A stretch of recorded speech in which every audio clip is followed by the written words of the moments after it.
Oh no! I just realized I was on the whole time. Oh, we was Tyler, what's up? Yeah, hold on for 1 second. Oh man, I'm all. Hey, you guys. Say something again. Can you guys hear me now? There we go. Yep. Yes, we are live. Let's go. Day 73. We've got Tyler on here. Yes, sir. Always fun to have you on here, brother. Sorry I was a little bit late. Had a little bit of technical difficulties. No, I'm lying. I was just late. We were just talking. That's all we were doing. Oh, look at this. We've got Michael R. De Gaetano, one of the newest members of Titanium. I'm gonna remove him for now because he's not on. But Tyler, how you doing, man? Man, good. Trying to keep some deals alive, get more deals, get walkthroughs, dispo, Gemini. Try and get back in my Facebook. I got all kinds of stuff going on. Let's go. Let's go. Now we're about to get another deal. We're gonna have to figure out how dispo. Yep. And I just turned on my property leads. I should have probably done that about half an hour to an hour ago. I don't know why I didn't think of it. So it's gonna take a while.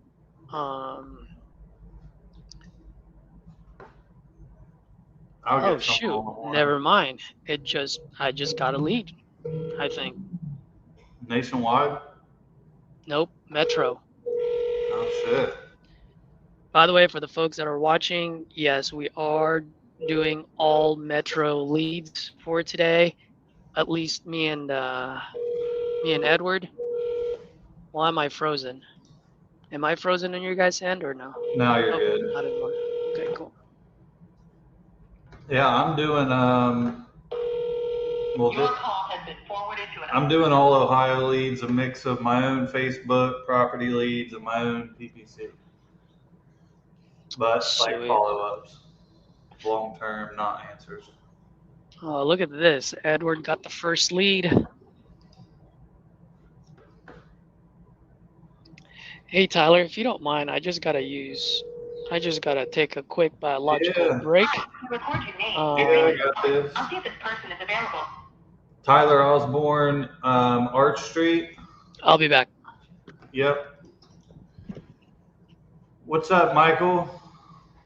Nice to have you. I see you're on the implementation call too. Sweet. That should probably end any minute. All right. Whoever's in here watching. Please stay on the line. Oh, that got all that. That guy just probably got that whole thing. But let me know who's here. What do you think we're going to do today? You think we're getting any contracts? You think we're not? You think we're getting two? You think anyone's going to answer, I guess. Let's start there. Let's start if we're going to get anyone on the phone. It's a good place to start.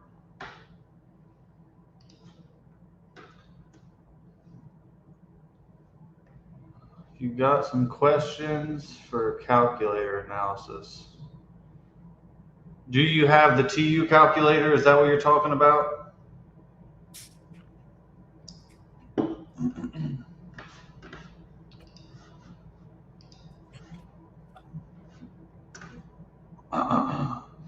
Dang, where'd you get that shirt at, dude? Gemini, I didn't get one of them. Oh, man. What the hell? What the helly? Only for the cool kids. Dang, I did get a bunch of class shirts the other day, though. Whenever I went down there, I got a few of them. Oh, are they? So now it looks like I'm in multiple classes. Nah, man, I just went to a science fair and got it. To a what? Science fair. Element 22. Well, now it's not going to be funny because I'm going to have to explain it.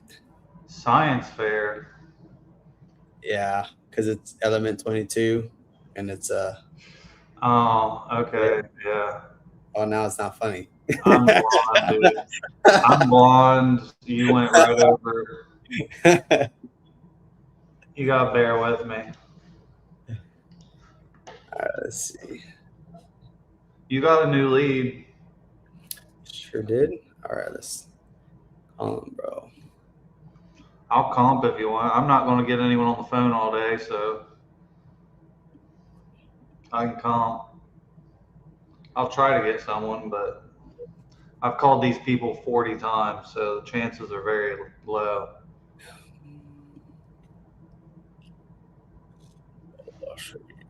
But they're not zero. Yeah. All right, this call this. Record your name and reason for calling. I'll see if this person is available. Tyler following up about 65th.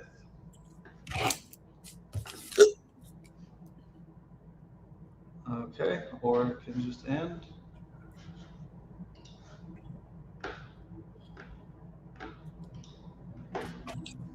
Jenny, let's see.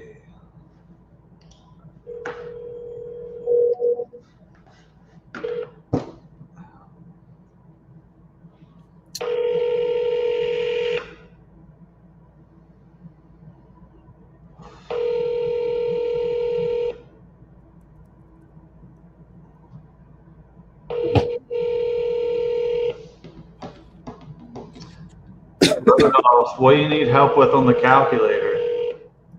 It's going to be very, very, very hard to explain a calculator through YouTube comments. 740.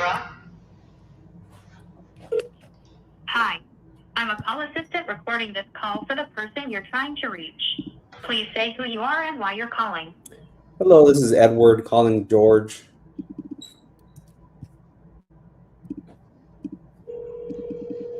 Please say who you are and why you're calling. Yes, my name is Edward. I was calling George. I'm a call assistant recording this call for the person you're trying to reach. Thank you. Please say who you are and why you're calling. Tyler buying your property?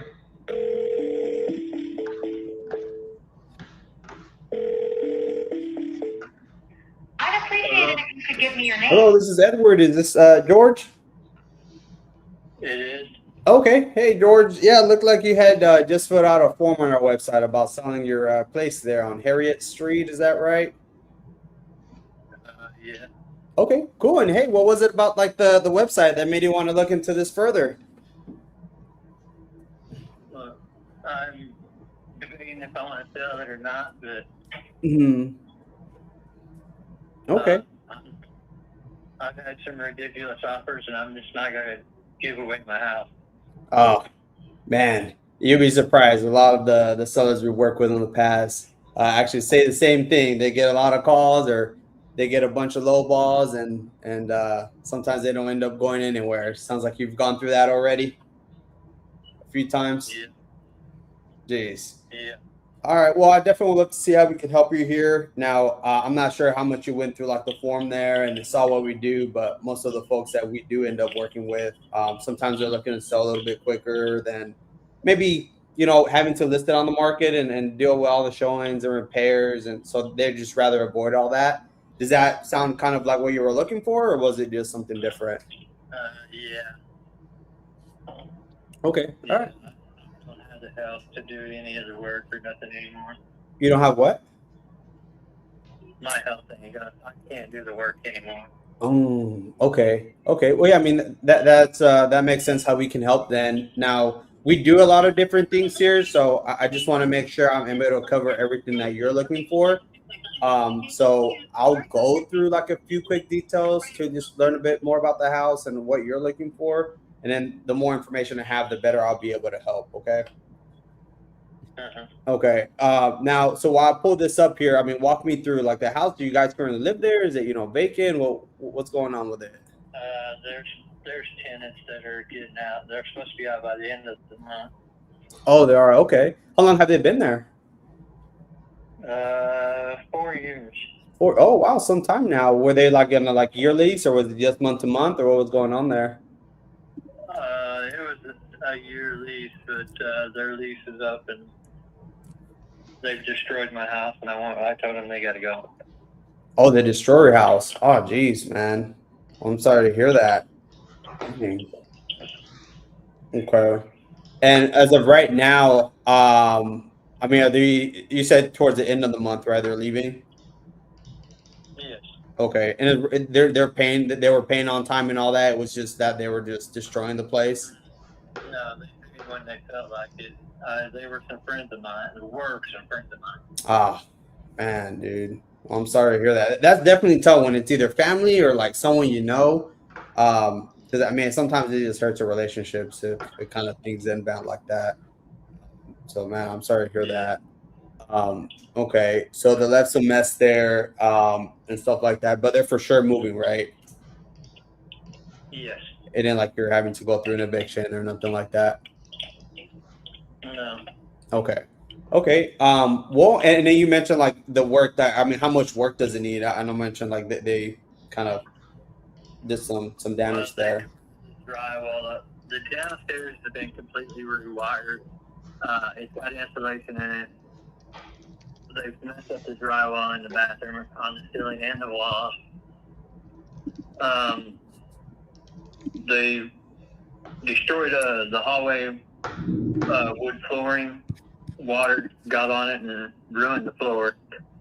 The upstairs needs rewired. And it's going to need insulation and drywall. And it needs the plumbing finished or fixed in both downstairs bathrooms. Mm-hmm. I'm trying to think. It's got newer windows. The front and back doors new.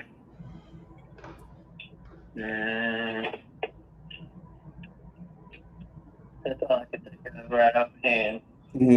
Okay. Okay. And was this like the only rental property you have, or did you have more that you manage yourself? No, that's the only one I had.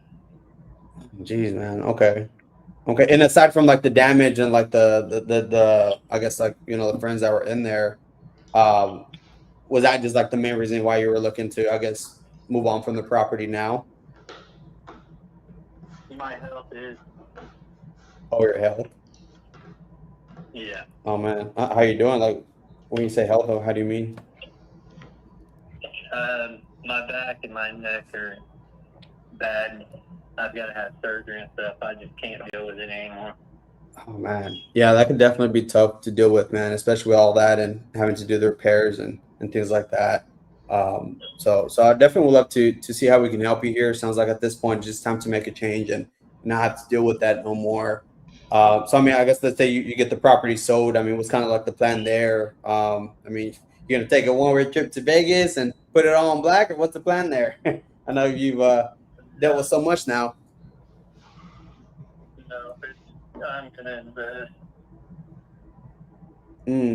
Now tell me another rental property.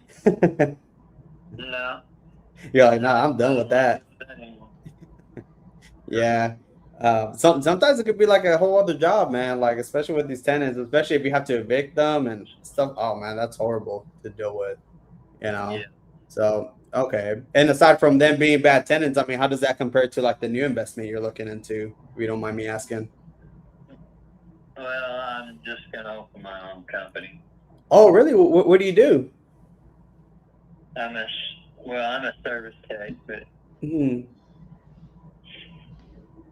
yeah, I can't keep doing it either because of my neck and back. Oh man. Jeez. So like the next business, like I guess you open would be something like that, or just something different? No, it's probably gonna be something different where I don't have to work my ass off anymore. Yeah. Yeah. Well, look, man, my goal at the end of the day is to actually help you with that. So that way you're not dealing with, you know, like the stress, headaches, and also, you know, having to pick up the hammer and do all that. So I definitely want to be able to help here. So, I mean, walk me through, I mean, I guess starting with like obviously moving from the property. I mean, how much do you feel like you would need to be able to make that transition and get into that, next business venture? I'm truly not sure. It's probably around 25. Okay. About 25. Mm-hmm. Okay. Okay. And then you mentioned a little bit about like the condition, like obviously if it's something that we would want to move forward with, we'll still do like an inspection, like just a walkthrough. So, I mean, just to get ahead of anything before, any of that. I mean, aside from, I think you mentioned some sheetrock, some wiring, maybe some plumbing. Aside from that, I mean, is there anything Yeah. else you feel like might come up as another possible concern? Just so I know. It doesn't have central air heat, so Mhm. Okay, so the central AC then as well. mm-hmm. Okay. Okay. Well, look, I definitely want to be able to help you here, especially with everything that you've been going through.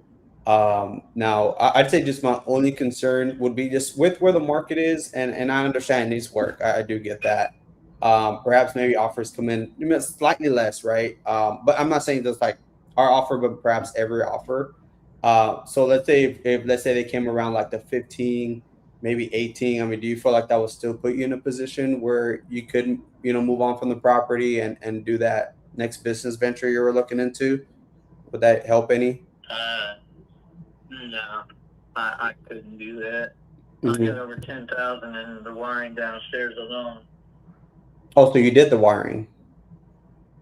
Down on the downstairs part, I haven't done the upstairs yet. Mm-hmm. Okay. So we would get you the 10,000 from the wiring, obviously on top of that, let's say another 10. Do you feel like that would at least put you in a good spot there, so that way you're not dealing with all that, with like the kind of do. I'd have to think. Mhm. I mean, Yeah. And by the way, the only reason I'm asking is because like if offers do come in back less than what you're looking for, you might need like my at the end of the day, I want to be as helpful as I can, right? So that's why I'm just want to make sure like, hey, I am able to help as much as I possibly can, because I know you've got some bad experiences with other folks, and at the end of the day, like my job is just to be able to help here. So I mean, how much do you feel like you would actually need to be able to get everything done and kind of start fresh on the next chapter there for you?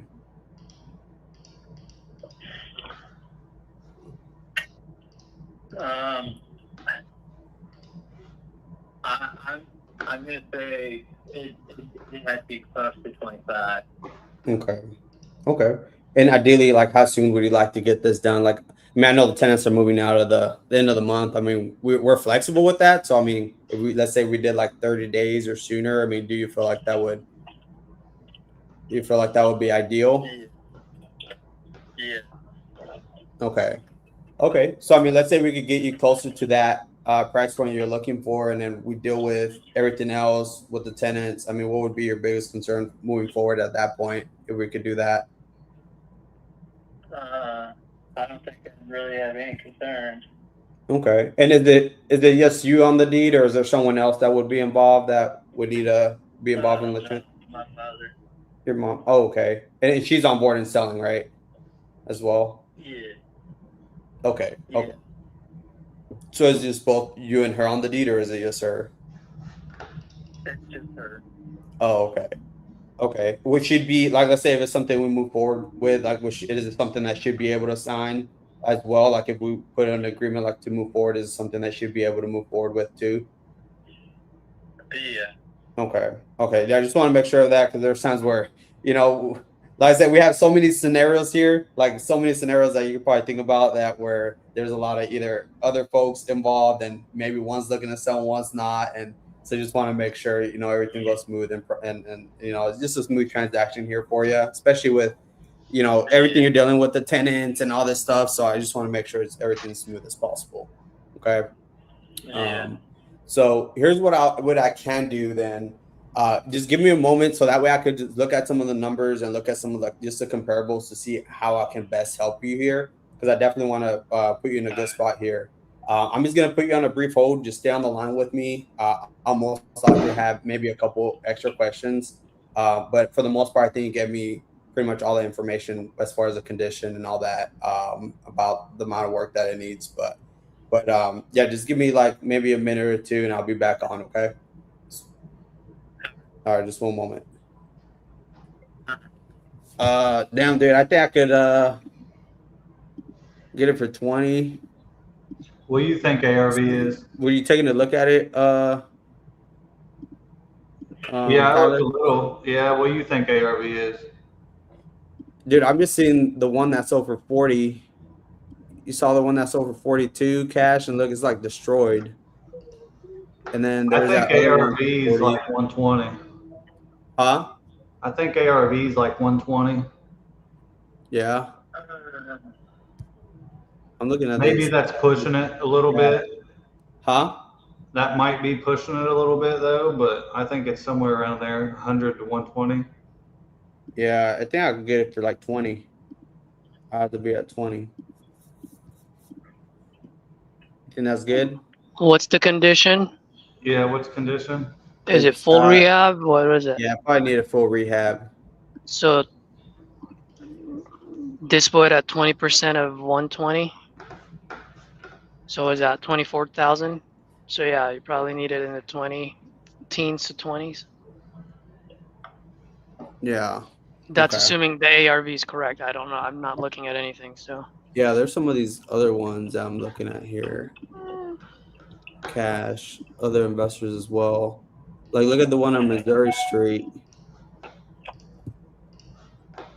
sorry, I don't even know the address. There's a 2-1 right behind it, sold for 105. Literally like almost right around the corner. Hey George, real quick, with the roof would need to be replaced too. Did you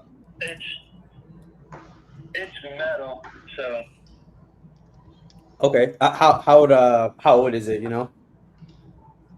I'm not sure. It was on the house when we bought it.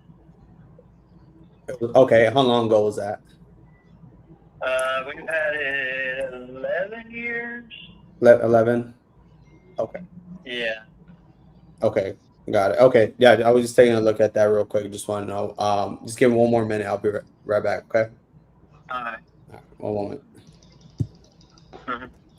Mhm. I'm liking the 120. Yeah. 110, 120. Is that what you're seeing or no? Yeah. I'm also looking at those. Post office. I'm also looking at. Shit boxes? Yeah. Look at that.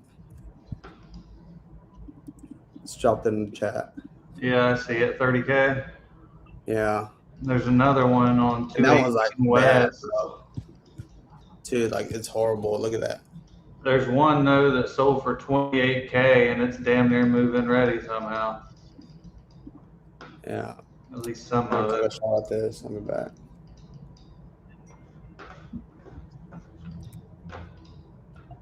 Oh. Hey George, I'm back, man. I appreciate your patience here.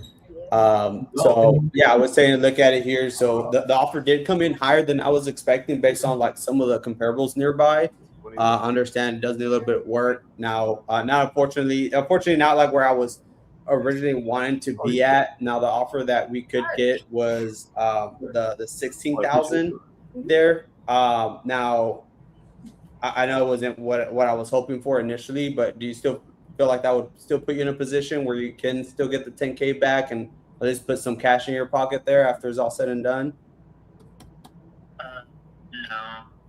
Mm-hmm. She told me she wants around 25. So. Mm-hmm. Okay. And I guess like for you, or like so the 20, so she's wanting closer to the 25. Yeah. So like if I could maybe come up slightly a little bit anywhere between let's say 18 to 20. I mean, because it's a little bit tight. That's just my only concern would be just I understand needs some work there. I know there's a tenant's gonna be there. I'm not sure if they're doing more damage to it. So I mean if I could get it up to that maybe 18 to 20, I mean, do you feel like that would put you in a good position there? have to talk to her about it. Mm-hmm. Okay. Okay. And yeah, of course, that's fine. You could definitely talk to her. And I guess aside from that, I mean, do you feel like that would put you on a good position though? Like to be able to, especially if you didn't have to deal with the repairs and like the tenants and all that. To be honest, I don't know. Mm-hmm. Really. Okay. Okay. Yeah, I guess like for your mom for the 25, I guess what are y'all looking to accomplish at the end of the day, just to see if maybe we could to see if maybe if it makes sense for us to explore this a little bit further.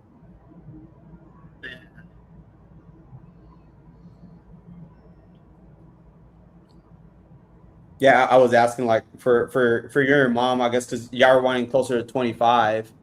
I guess for y'all, like what is it that y'all were, I guess, hoping to accomplish, just to see if we could help here with the 25.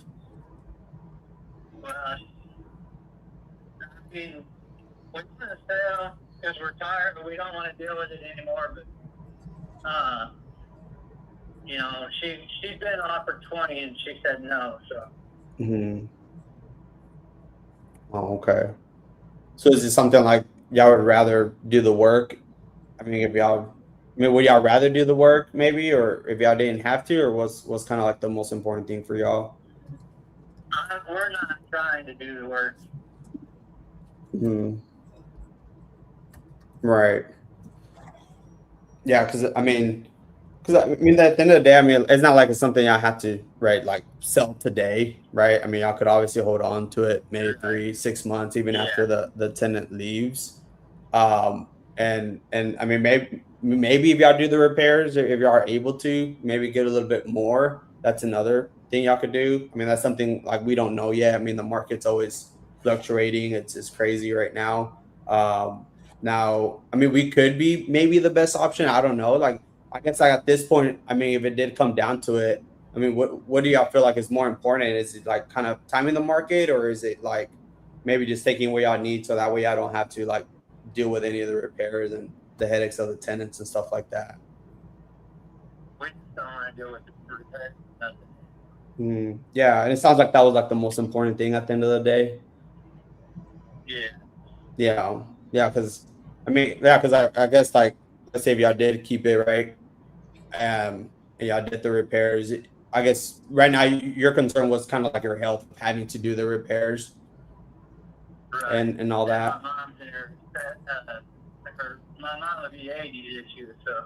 Oh yeah, well you can put her to work with you, Yeah, that wouldn't be good for both of y'all, Yeah, so I mean, are you willing to take like that risk if you didn't really have to? Yeah. I mean, so like, I guess with like the offer on the table, we get you the 20 without having to do the repairs, the hassle of like going through all that, and we deal with the tenants, and things like that. I mean, do you feel like that's kind of the answer there, and so that way you are able to move on, make this a seamless process here for you, and get this off your hands, and y'all don't have to worry about it anymore? We'll have to call her and find out. Mm-hmm. Because we've been offered 12 or 20 and she said no, so I have to call her and find out. Mm-hmm. Okay. Like for her, it was like the most important thing for her too. Yeah. Thanks for calling She can't deal Inside with it. Property Management, located at 806 the one West dealing with Jackson it Street now. in Muncie. My health For is leasing, press 1. where it's at. I can't deal with it, Samantha, so. press 2. Yeah. Because I guess what happens, like if it doesn't sell, I mean, what happens then? Like, what is y'all's like game plan there? It just shit. Yeah. It's funny. My one of my buddies, he'll say, you know what happens when you stop flushing toilets? Yeah. Shit always happens. It's always not good just to let a property sit just because it could deteriorate over time. And yeah, like obviously the more work that it needs, and at that point, like obviously the value starts coming down a little bit there. So that was just my main concern. Obviously, I mean, there's tenants there, so there's someone living there, but I understand it does need work. So that's why I'm, hey, I could get this done for you guys here in the last 30 days or sooner, especially when the tenants move out also. But I could get you closer to that 20 there. And we get this done. Because like, based on what you're telling me, I guess with you and your mom, the most important thing was just not having to deal with the repairs ourselves and deal with the headache of, obviously more tenants, having to rent it out again and, deal with that, right? Okay. So like, so I mean, we should be available, you think, right now, or where we could kind of get in a three-way and see? Hey, Jen, yeah, I think I spoke to you earlier about the property on Gilbert Street. Mm-hmm. Okay. Well, yeah, I mean, yes.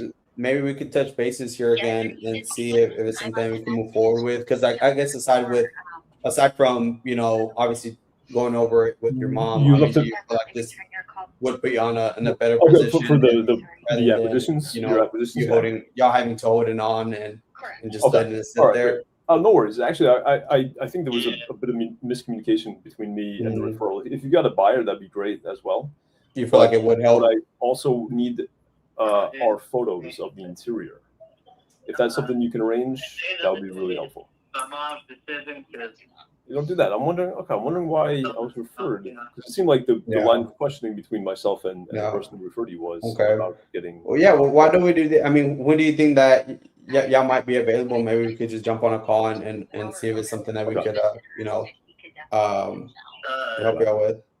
To be honest with you, I've been having trouble. I've been trying to contact handymen in that area to go and do that and give like a rehab estimate, and it's been very difficult. Would you happen to? Yeah, would you happen to know someone you guys work with? Do you think about like around 2 hours? You think probably better? I could give her a call and we could just talk about it a little bit and see if it's something we can help you out with. So I'm not sure I understand. You're a property manager who doesn't work with because I definitely want to be able to help you, so I could just circle back around. I know you've gone to, you had bad experiences at the end of the day, like how you were telling me in the beginning. But if I'm able to help you here and get this done, I'm more than happy to do that for you, you and your mom. So I'd love to circle back around and hopefully it's something that we can make here work for you guys. No help with the handyman. Yeah.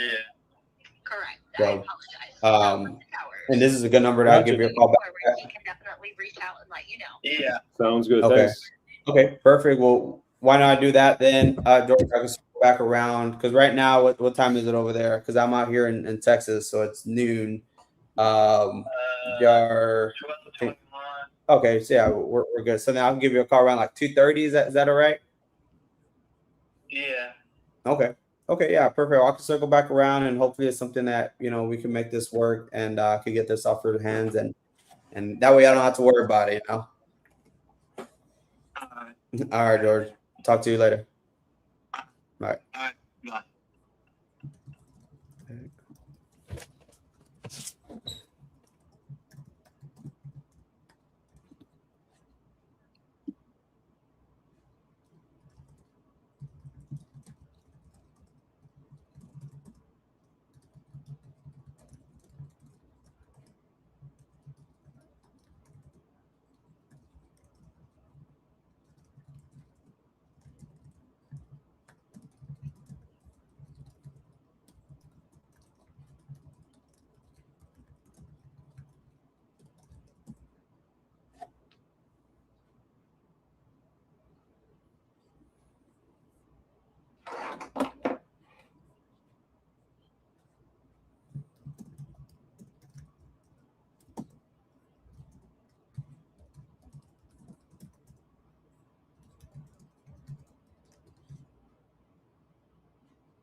Anybody have a seller on the phone? Nope. So Michael, I don't think I've ever met you before. How you doing, man? 1 second. Am I not muted? Not, am I? No, I can hear you. Oh, gotcha. I thought it was. Good, man. How you doing? Doing good, man. Doing good. I've been spending most of the day trying to get photos of this property in Muncie. But it's, Oh, in Muncie. yeah, man, it's unbelievably difficult. Like I haven't gotten to investor groups yet. That's my like last resort.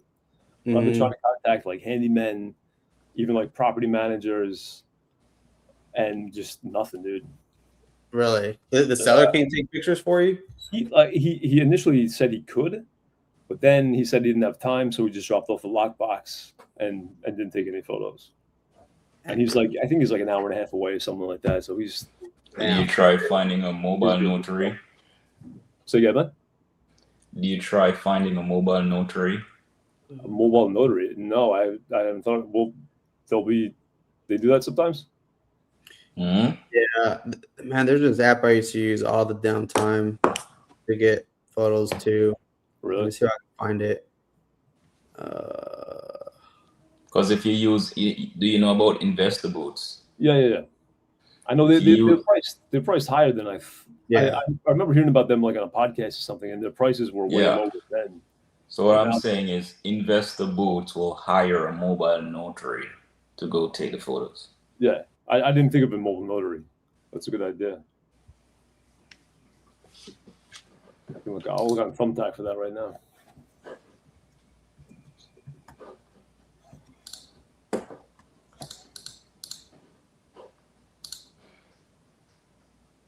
Where are you guys located? Have you used Thumbtack? Yeah, that's where I'm on now.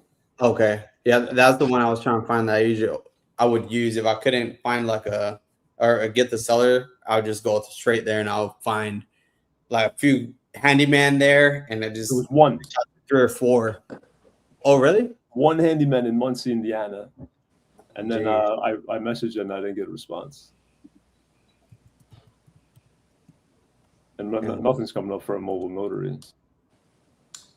I thought that, this place is like, it's not in the sticks. It's like not far from Indianapolis. That's crazy. Yeah. Maybe I just Google it.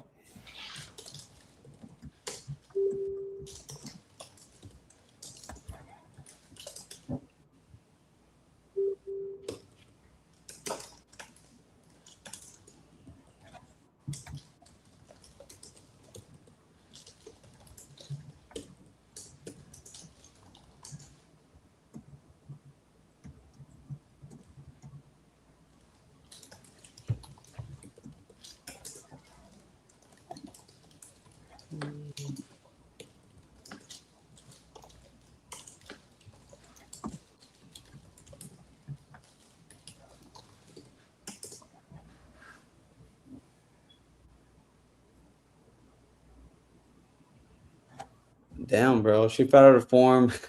That's funny. Okay, I'm going to call her right now. It's North Carolina. All my leads today coming in from Louisiana, from Baton Rouge and New Orleans for some reason. Let's see. It's funny when they're like, I put a new roof. Yeah, man, don't really add value. It's going to need a new roof. It's a must have. You're going to, It's less for rehab, but it's not going to add any value. Yeah.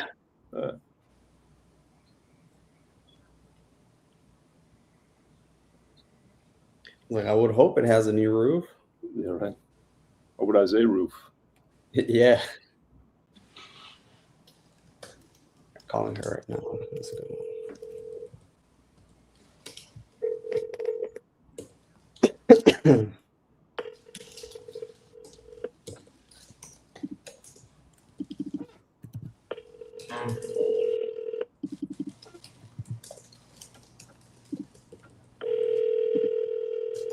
Your call has been forwarded to voicemail. The person you're trying to reach is not available. At the tone, please record your message. When you have finished recording, you may hang up. Hey, Athena, this is Edward. Giving you a call. It looks like you had just filled out our form on our website about possibly selling your property on Starlight Road. Please give me a call back whenever you're available. Thanks.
Yeah, man, who doesn't have voicemail?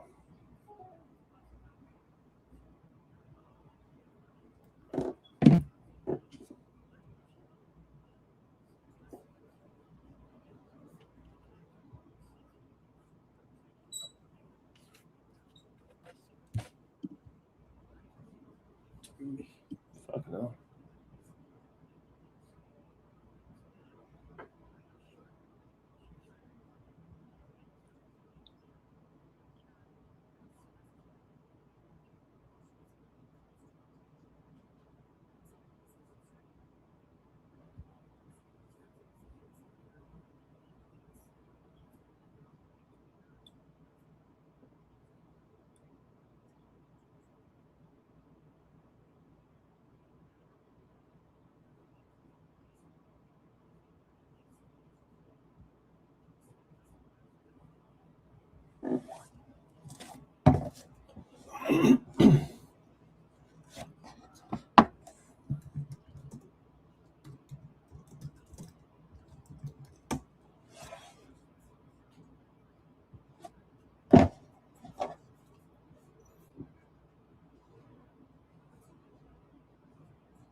The number you have dialed has calling restrictions that have prevented the completion of your call. Announcement 19. We're sorry. The number you have dialed has calling restrictions that have prevented the completion of your call. Announcement 19.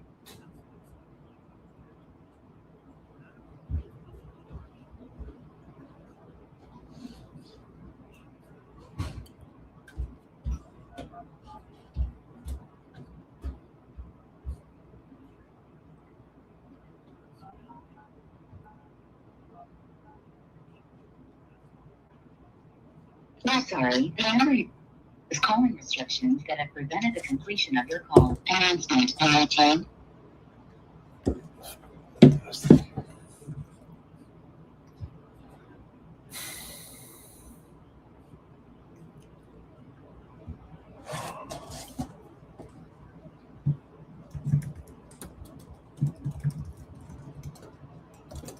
Hey guys, you on? Yeah. Yeah. Edward, can you help me out real quick? Yeah. What do you think the CMV or ARV on this one?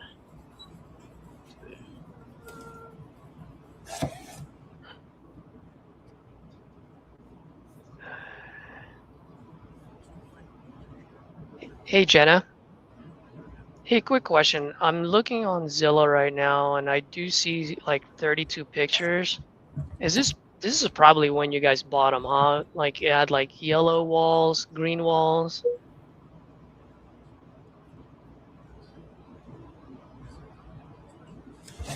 Just the color of the rooms, but everything else still the same, like the kitchen, the white cabinets, hardwood floors. Okay. Okay. Mm-hmm.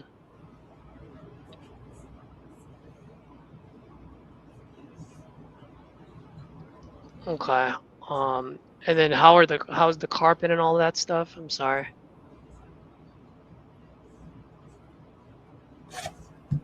That's right. That's right. I forgot. How many dogs do you have?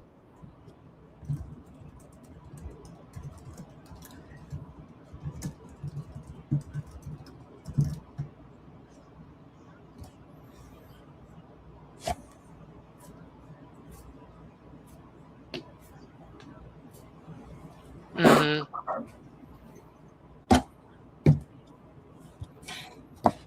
I'm sorry, what was that?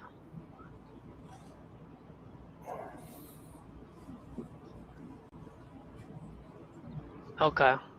All right. All right, just bear with me for a second. I'm just looking at the comps in the area. There's not a whole lot going on over there, is there? As far as the real estate market goes.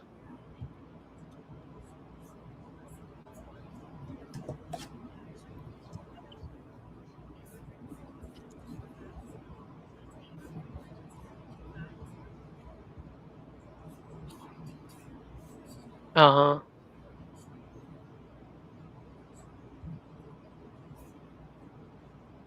Is that the reason why y'all moving out? Just because of the town?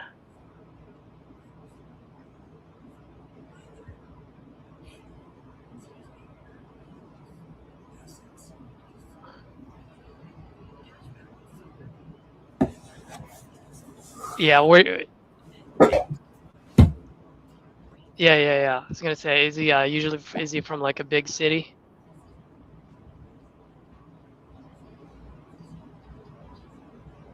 Yeah. Okay. All right. And this is something where you don't really want to make 2 mortgage payments, right? Thanks. So this is something that you probably need to sell as quickly as possible, so it doesn't. You guys don't, because you don't want to out pocket. Because the more you out pocket, the less that 30 you're gonna get, right? It's just gonna cut into your guys' savings. Okay. Well, let me see what I can do for you folks here. Is there anything else that I need to that may be of concern as far as the condition of the property besides the leveling and the plumbing?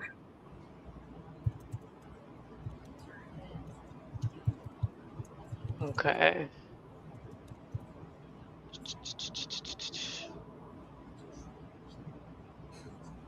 All right. Just bear with me. I'm almost done here. I have my business partner, my fake underwriting department. Just kidding. He's running some numbers as well right now, just to confirm what I'm saying here. In the chat.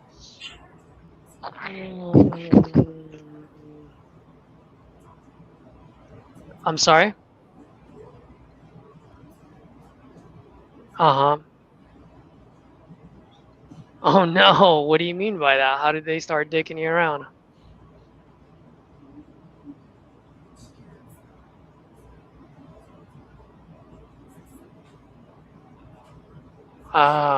They were gonna, if they say it's gonna take 2 to 3 months, they were pulling they were gonna do a novation on you, meaning they were gonna put it on the market. That's what they were thinking, right? And that's why they offered 191.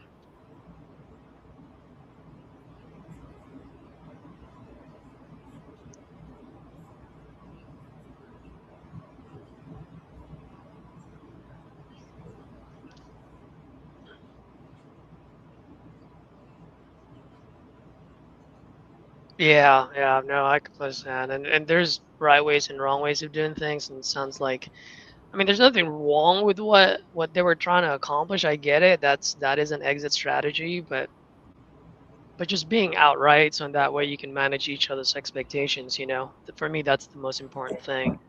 Um, and right now I'm trying my best to get that 183 for you.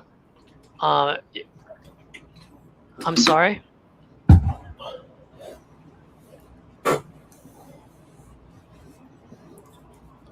They're gonna give you a lot less, yeah. And you probably don't want that either, right? Yeah. I mean, right, if you don't mind me asking, what is the payoff amount for your house right now? Do you have like your most recent mortgage statement?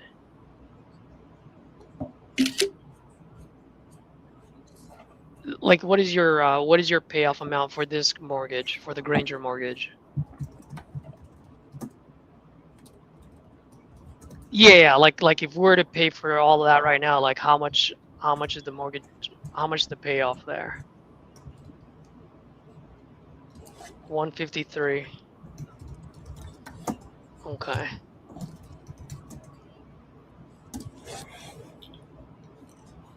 Okay. And you're just putting it in there just to lower your mortgage payment, right? Is that what, did I hear you correctly? Okay. Is there any way you can put in 15 or 20 instead of 30? I'm sorry? It won't?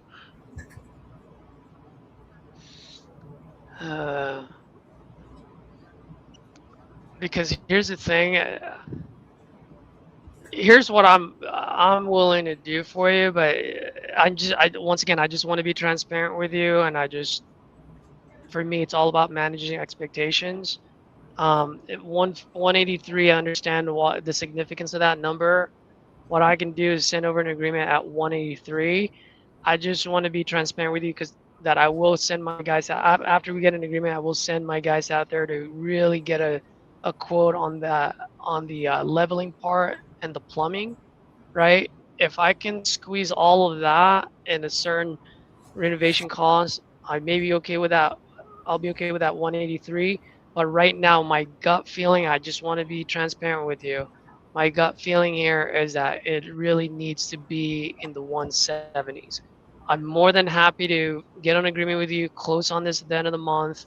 We can do, let's say, like a 14-day due diligence period that just allows me to get my guys in there, get my numbers dialed in. If I can get that rehab cost, like he said, under that 20,000, more than happy to write you the check for 183. If they come back to me and they tell me, hey, the leveling is going to be more, or the plumbing is going to be more, and by the way, I will get multiple quotes. I'm not just going to go after one. I may have to come back in the 170s, but I will do my absolute best to get you that 183.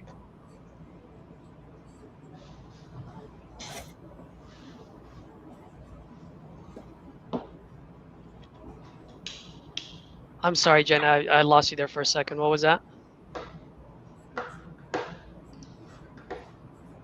You would be in the property tomorrow? Okay.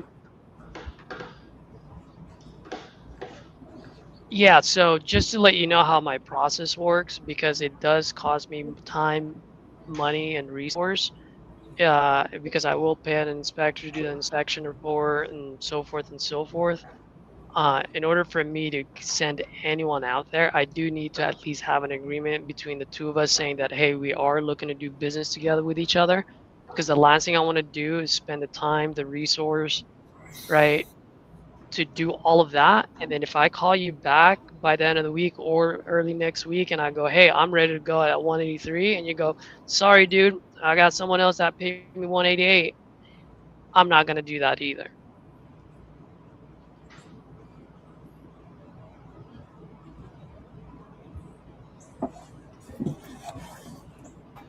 Hello?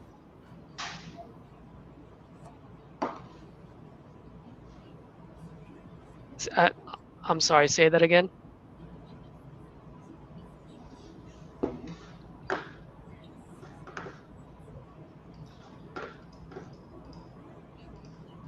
Call you call you back on Monday. Well, I guess if you don't mind me asking, and by the way, Telephone number if that's what you want to do, totally cool with me. I'm not a type that will twist anyone's arm. If you don't mind me asking though, if you're saying 153 is what you owe, you need 30,000. 153 plus 30 is 183. I'm willing to go out on a limb to do my absolute best to get you 183 versus the 170 that I need. What's going to be the difference between now and Monday? Got it. Okay. So then, and I'm totally cool with that. That's your house. You should definitely get the most that you absolutely can. I just want you to be fully aware of one thing, and that is I make my decision based on the information that I have in front of me. And right now, I am doing my absolute best, even kind of like going outside of my comfort zone to give you the most that I can, right? Just based on the information I'm seeing in front of me as far as like what's going on in the market.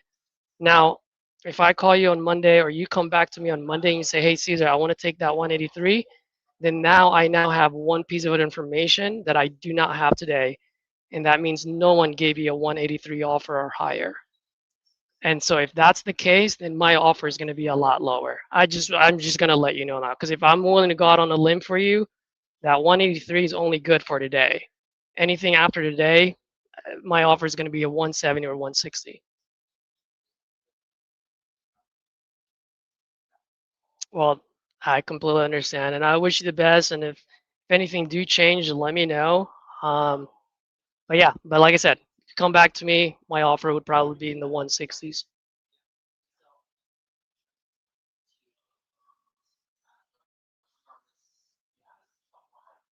All right. Have a nice day.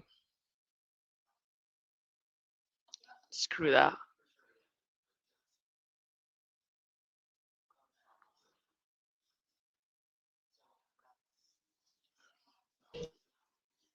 I just did a Metro lead in Cleveland. Oh, nice. What are the chances? Telephone number 21901 can't take your call now. At the tone, please record your message. When you've finished recording, simply hang up or press pound for further options. Hey, Danny, it's Tyler. You filled out my form about St. Mark Street. When you get a chance, give me a call.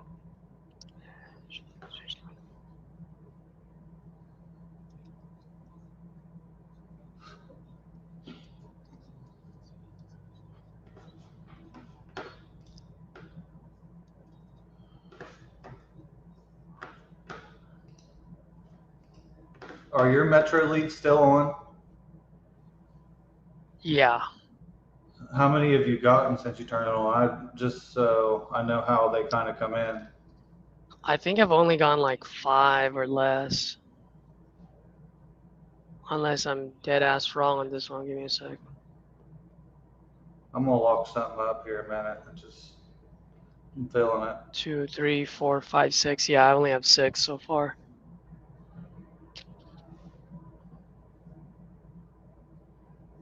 Oh, Diamond Deep Investments? For sure, bro. Hop on here if you want. I don't know who you are, but you can always hop on. Telephone number 2. Damn it, Danny.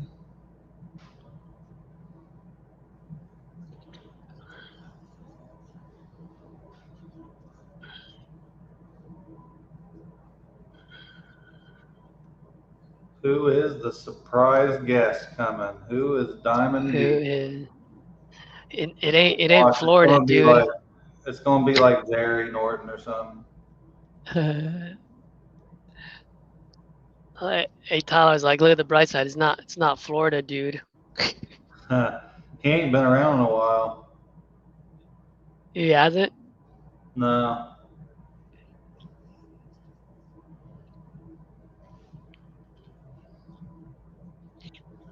Oh my god, we got Yuma, Arizona. All right, is this Diamond Deep? Oh no, this. Wait, is Diamond Deep? Not JT. Get out of here.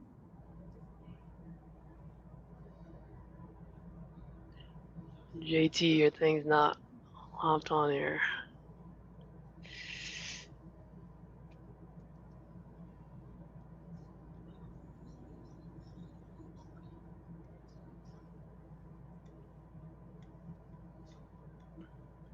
Why is everyone muted? That's what I was about to say. They got calls. Edward's got one, I seen. He always unmutes when he's like, okay, so what I'm gonna do is shoot you over an agreement. That's when he unmutes. And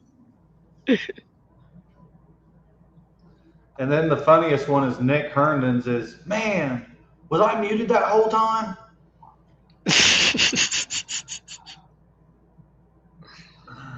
Oh, shit.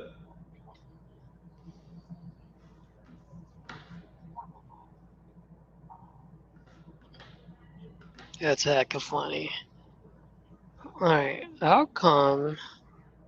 How is it possible that Edward got. How many do I have?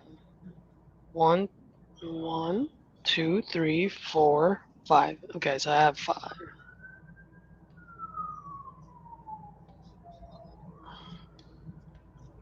Oh man, So Edward's already talking. What was that? What's your and Edward's dynamic right now? Like, are What you is like partnering like 50-50 on anything that closes, or like your leads are yours when you lock it and his is his, or like? Oh, Edwards? Yeah, no, mostly these are all my leads. Oh. So we're 50-50, anything after expenses, pretty much. You have a new link. Because Edward's dope like that. He Hello, deserves this is it. Tyler. Oh, yeah? Hey, yeah, this is Danny. Yes. Hey, Danny, it's Tyler Osborne. Giving you a call. Looked like you might have filled out my form. Wanting to sell a place on St. Mark Ave. For what? It looked like you filled out my form wanting to sell that property. Is that the case? No. I'm not gonna sell it like I made my mind up. Oh, okay. So you didn't just fill out a form 5 minutes ago? No, I'm not gonna sell it. Okay. Well, I appreciate it then, Danny. All right. Bye.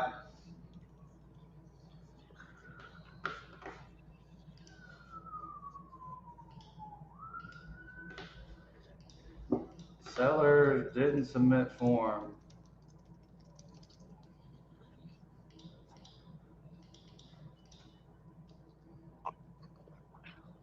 I had a call with property leads earlier, and I realized they're like, "You don't really ask for refunds."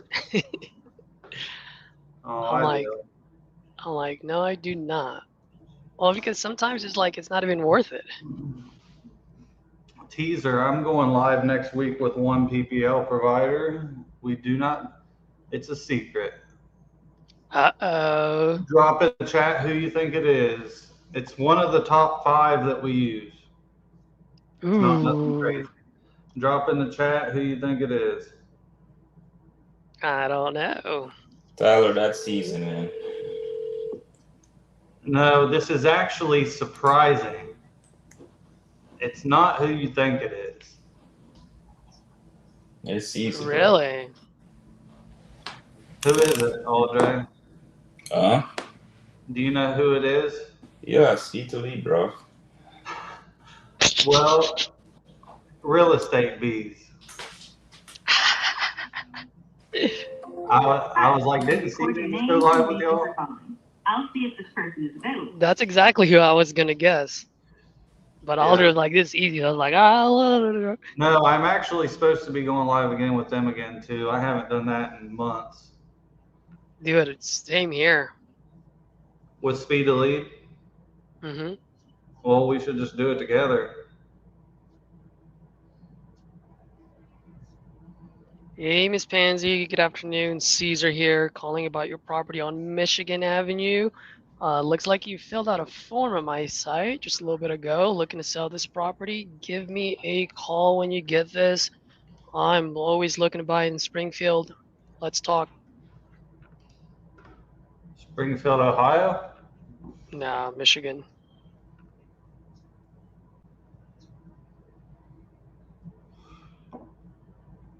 Yeah, we'll have to, well, let's just go live with them together sometime.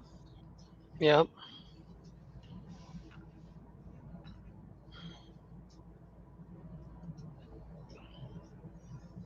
Oh, well, that's a refund. Please stop. I have no inquiries. I don't know who you are or what you're talking about. All right, fair enough. I'm not going to argue with you.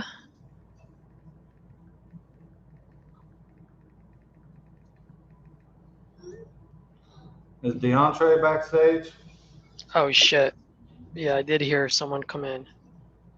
Yeah, but these guys have their devices not connected, so I got Jason on here too. I haven't heard Jason call in a long time. I'm actually excited about this.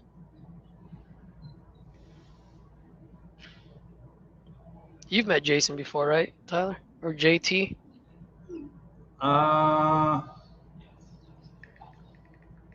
I don't know.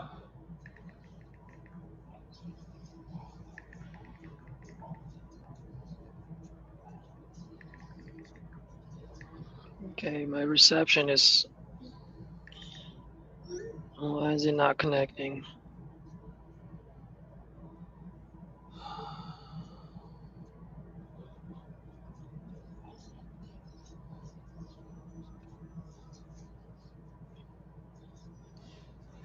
Let's see. I know as soon as I get one of these old leads dialing, I'm gonna get a new one.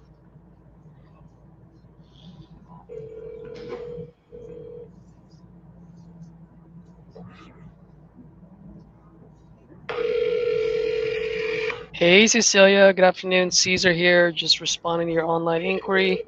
Looks like you filled out a form on my site about potentially selling your property out in Yuma on West 19th. Give me a call when you get this. I always like to buy out there and see how I can help. Thank you. Too long of a voicemail. Yeah. Sorry.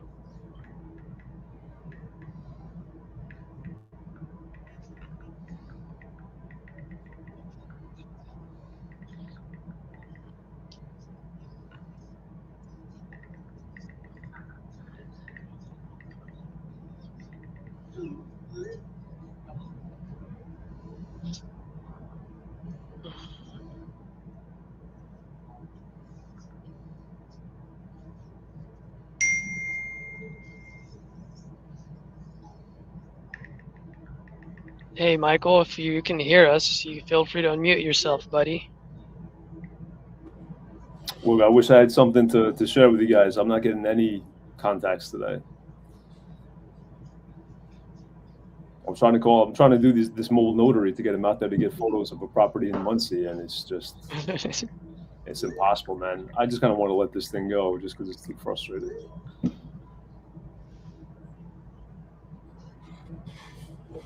Oh, wow, this lady.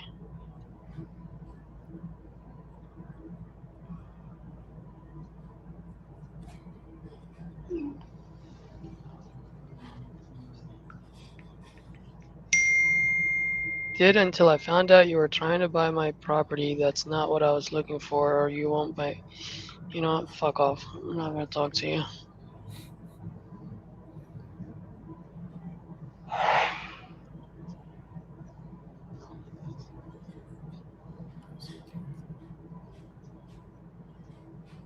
Oh, Jody, dude, that lady. She just sent me. What did she send me?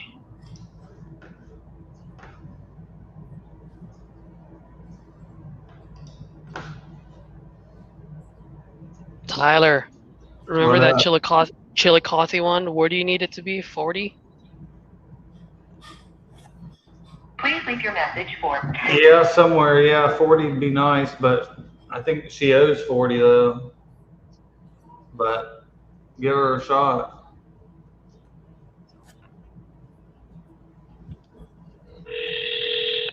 You are trying to call is not reachable.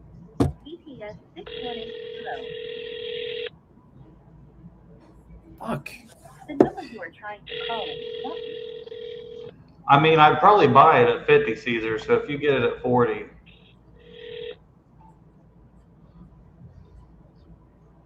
She never answers though.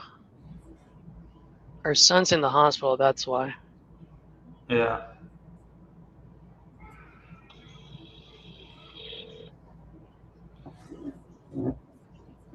Is that what she told you to? Yeah, I actually know her son. Oh, you do? The one in the hospital? Yeah.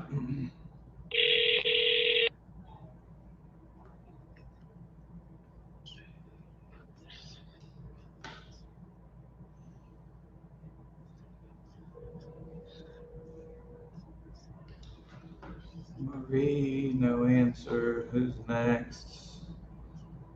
John. All right.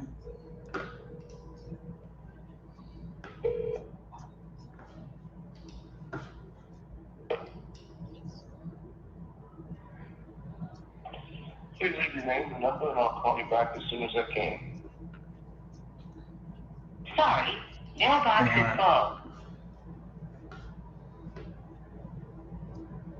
Alright, while I wait for that, I'm gonna call Felicia because I'm trying to send her some sub 2 deals.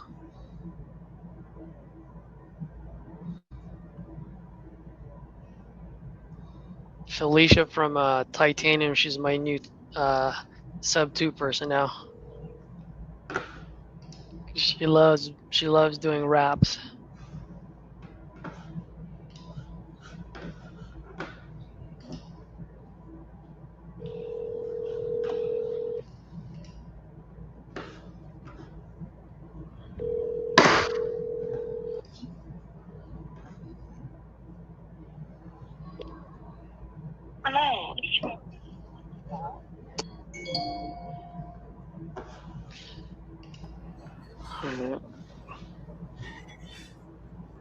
Terry.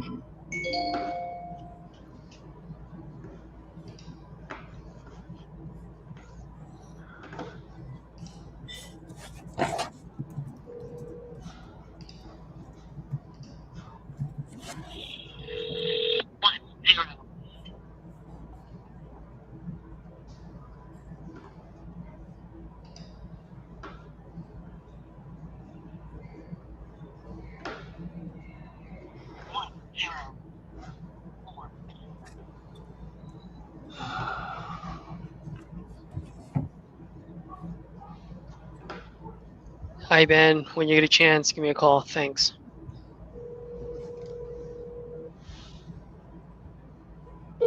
Telephone number 93721. Can't take your call now.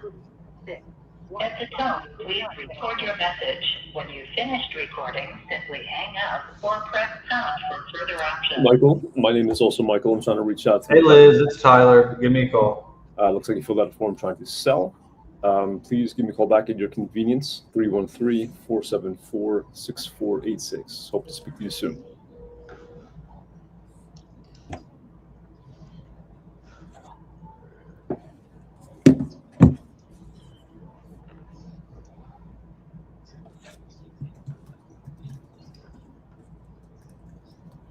Ooh, ready to sell? What the heck? Alright, let's see this. Let's go, baby. And it's in Chicago. Motherfucker. Caesar, where are you on today? Property, which one? Property leads. Property leads. Yep. But I just got someone raising their hands. Holy moly. Last time I talked to this guy was in December of 2025. Let's get it. Let's get it.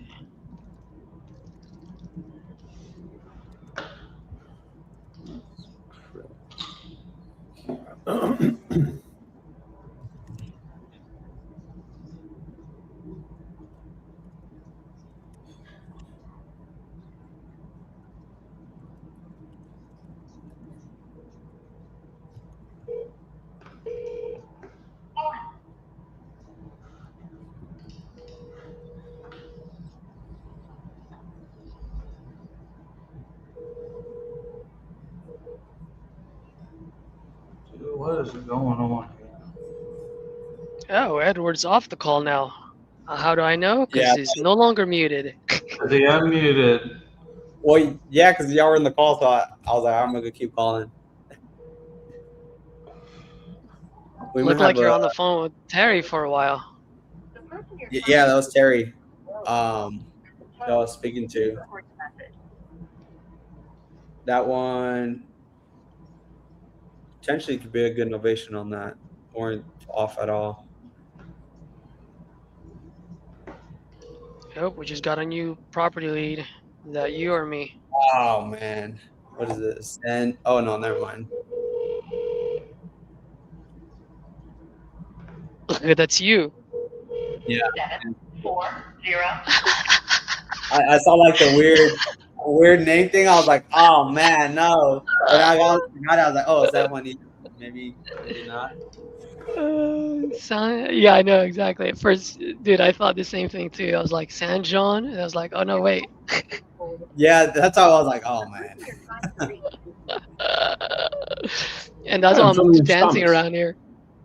I'm sorry, the person you were trying to reach has voice come up. I was trying to reach Thomas. Thomas Burke? No, what was I Thomas Brooke? Pardon me?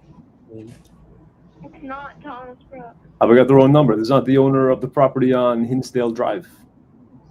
No. Okay. Just to be sure, 443-223-8256, right? Okay. All right. My mistake. Have a good day. Sorry to bother you. Thank you. All right. Bye.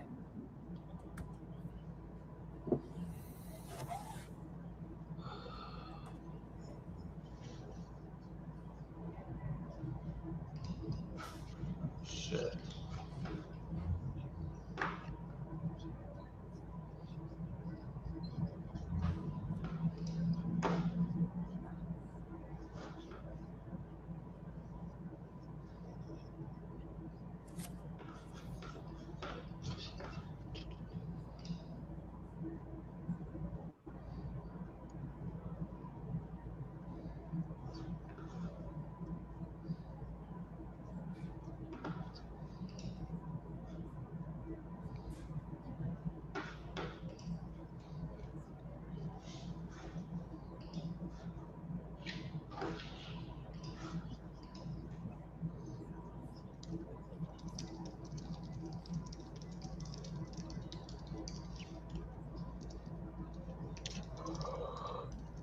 Dude,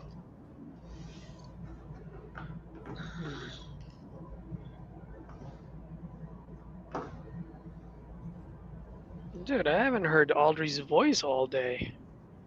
That's odd. What's happening, brother? Oh, let's. How you doing, bro?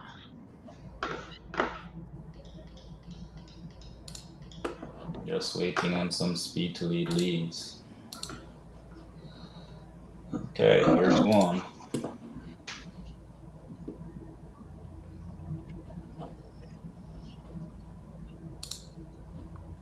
Yeah, I'm waiting on a property lead. No one in my CRM is going to answer for the next 5 days. So.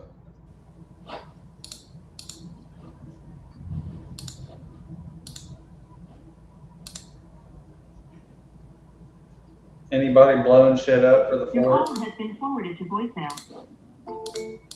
Nah. You got baseball tournaments. Your call has been forwarded to voicemail. The person you're trying to reach I'm gonna be calling. I'll tell you that much. Please record your message. When you have finished recording, you may hang up. Hey Chris, I'm calling about that property you filled out on my website about selling on Quincy Avenue. Please give me a call. After you have finished your message, just hang up. Or to hear more options, please press 1. Hey Craig, this is Michael again. Sorry to bother you. I just want to clarify the number for Thomas. I have down from you 443.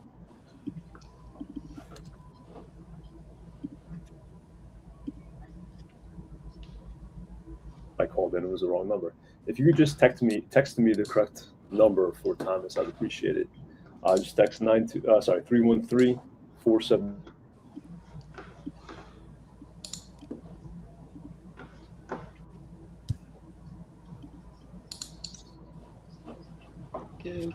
Go.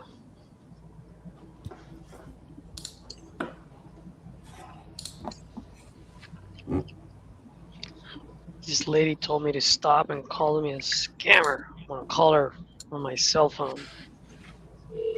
Hi, did you record your name?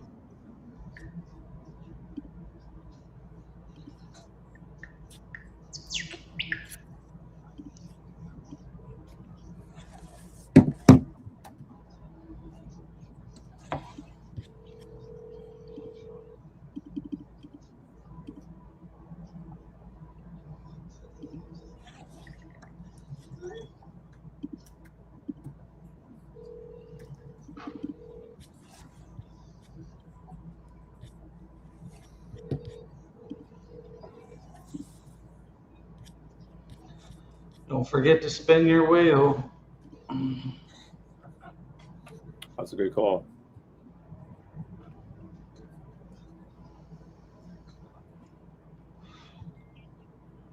Spin the wheel. I might finally be able to get some value out of iSpeed.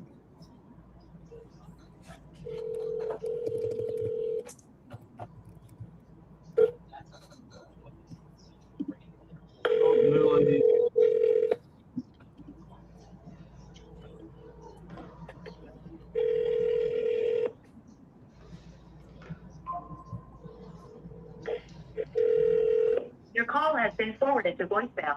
The person you're trying to reach is not available. At the tone, please record your message. When you have finished recording, you may hang up. Hello, San Juanita. This is Edward. Looked like you had just filled out a form on our website about possibly selling your property there on Pinetail Loop. If you are still interested, give me a call whenever you're available. Thanks.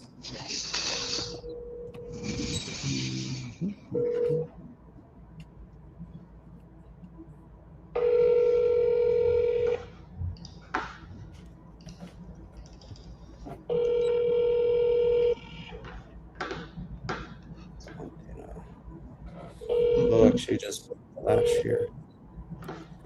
5, 4, 3, 1. Can't take your call now. At the tone, please record your message. When you've finished recording, simply hang up or press pound. Your call has been forwarded to voicemail. Hey, Julia, it's Tyler. You just filled out my form about your property. Give me a call when you get a chance. Thanks. Then you do the double screw-rooney, hit her right back, and they answer every single time. This is a deal.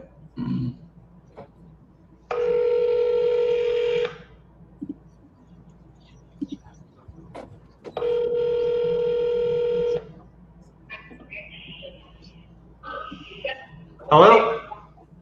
Hello, yeah? Hey, yeah, this is Julia? Yeah.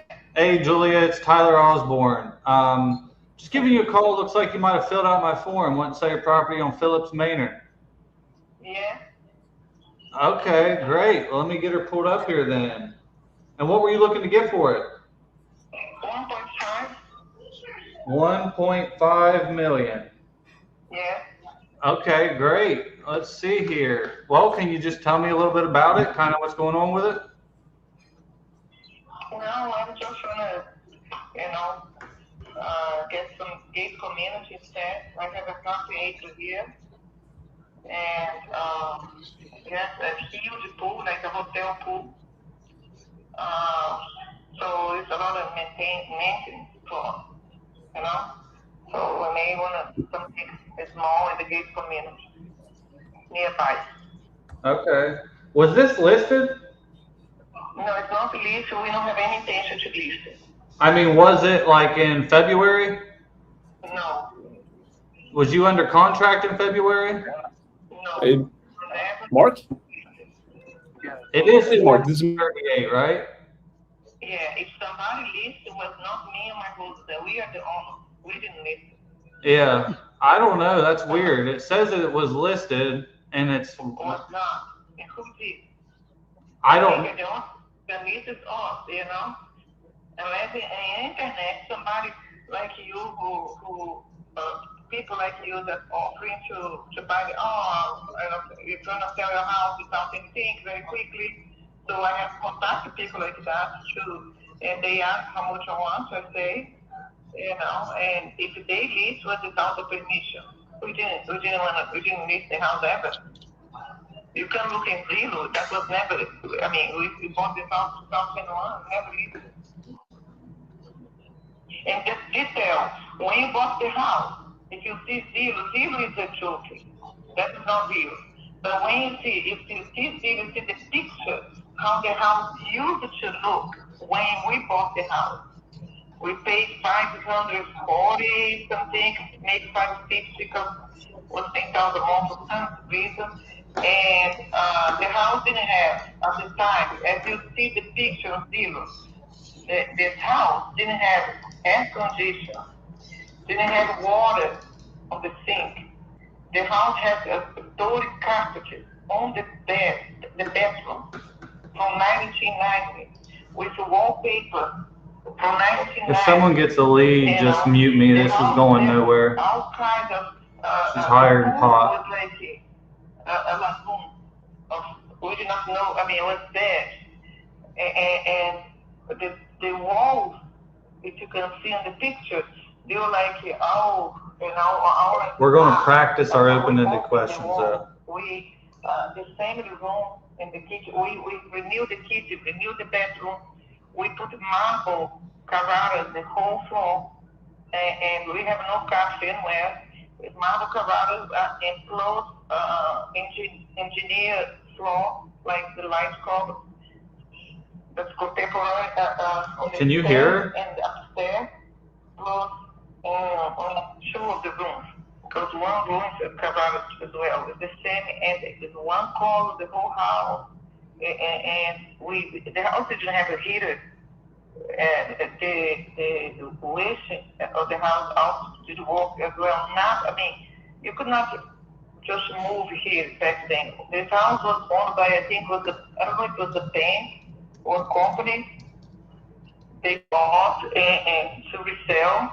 I think they made only $50,000 and this resell to us. But the house was closed for a while. So when you took this house, we changed the floor. We took all the popcorn, the whole house. There's no popcorn ceiling. We changed. We paid expensive, so no popcorn ceiling anywhere. We painted no popcorn ceiling. We didn't paint outside, but we did a beautiful landscape. We fixed the pool. We have some fruit tree plants. What else? Oh, just so much. We put the air condition, the bedroom. The house looking like a magazine. Yeah. If I turn it on for you, the camera to show you, you can see. It's like a magazine, house. And it's a half acre. The good thing about this house, we are close to we are in the Santa Beach area. We are like couple minutes, 1 mile less than a mile from the Ritz Hotel, and from the best beach here in the area. We are next to the mall that you can walk. It's like 3 minutes walk. We are next to the mall, which have the very serious supermarket and the best restaurants, lunch now. The church here, we don't pay HOA, zero HOA. The tax of this house annual, you can see, is no higher at all. We don't pay water. We use the water all day long to do the pool, to water the grass, to wash the car. We don't pay water, no pay HOA, we don't pay city tax. Our address is Amelia Island, can be both Amelia Island or Fernandina. So it's very nice. We have the same close here, next across the street. Wonderful neighbors, and we also are in the part of the street that we have the canopy, which is very desirable. And it's very fantastic house. The only thing is it's only me, my husband, and my son. He's in high school now, and we get, if you get the right, offer, there is a house here on our street. If you look, Philippines Road has been extended for 1.150.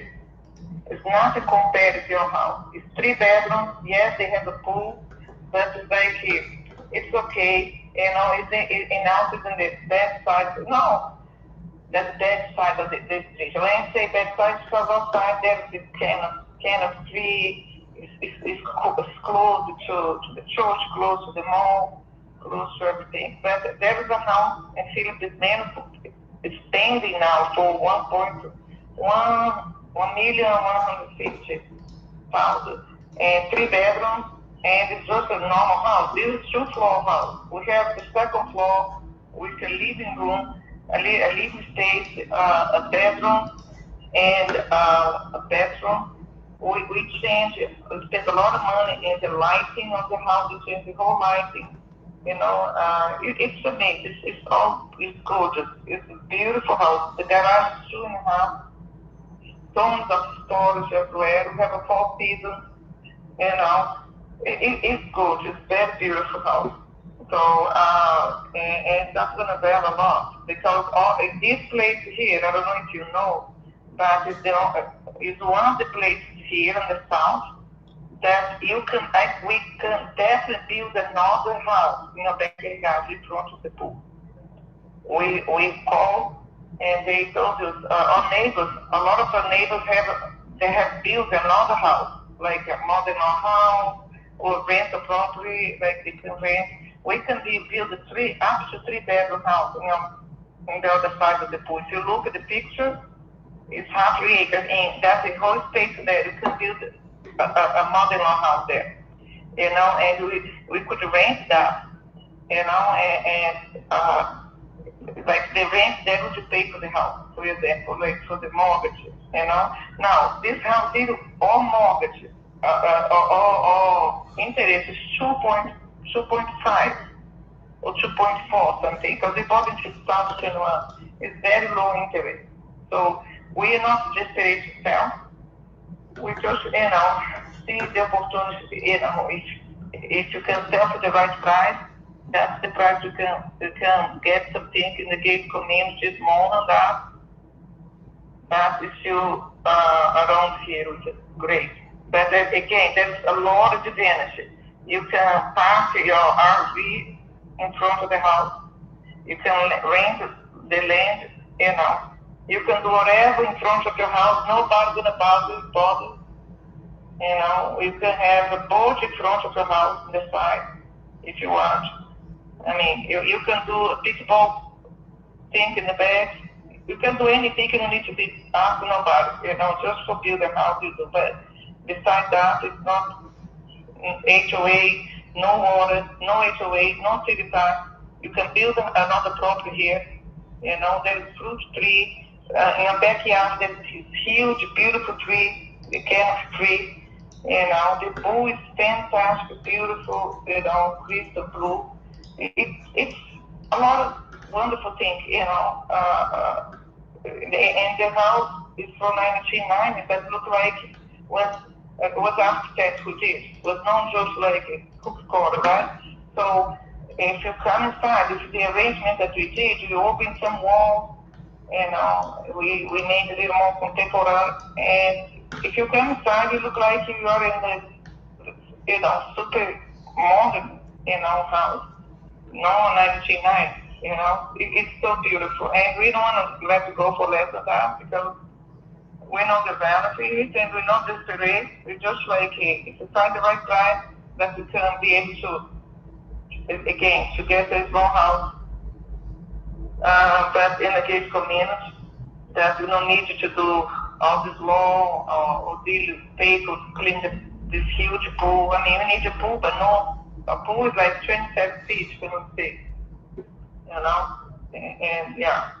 So, and that's it. And the problem is, a lot of people like you have called and say, hey, we wanna give an offer to your house, and they wanna buy to make money. And I mean, I get it, but we're not gonna do that, So there's a house here in the same neighborhood here, a blue house.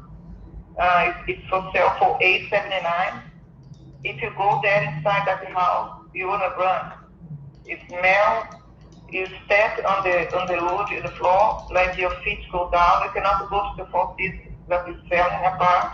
The pool is damaged.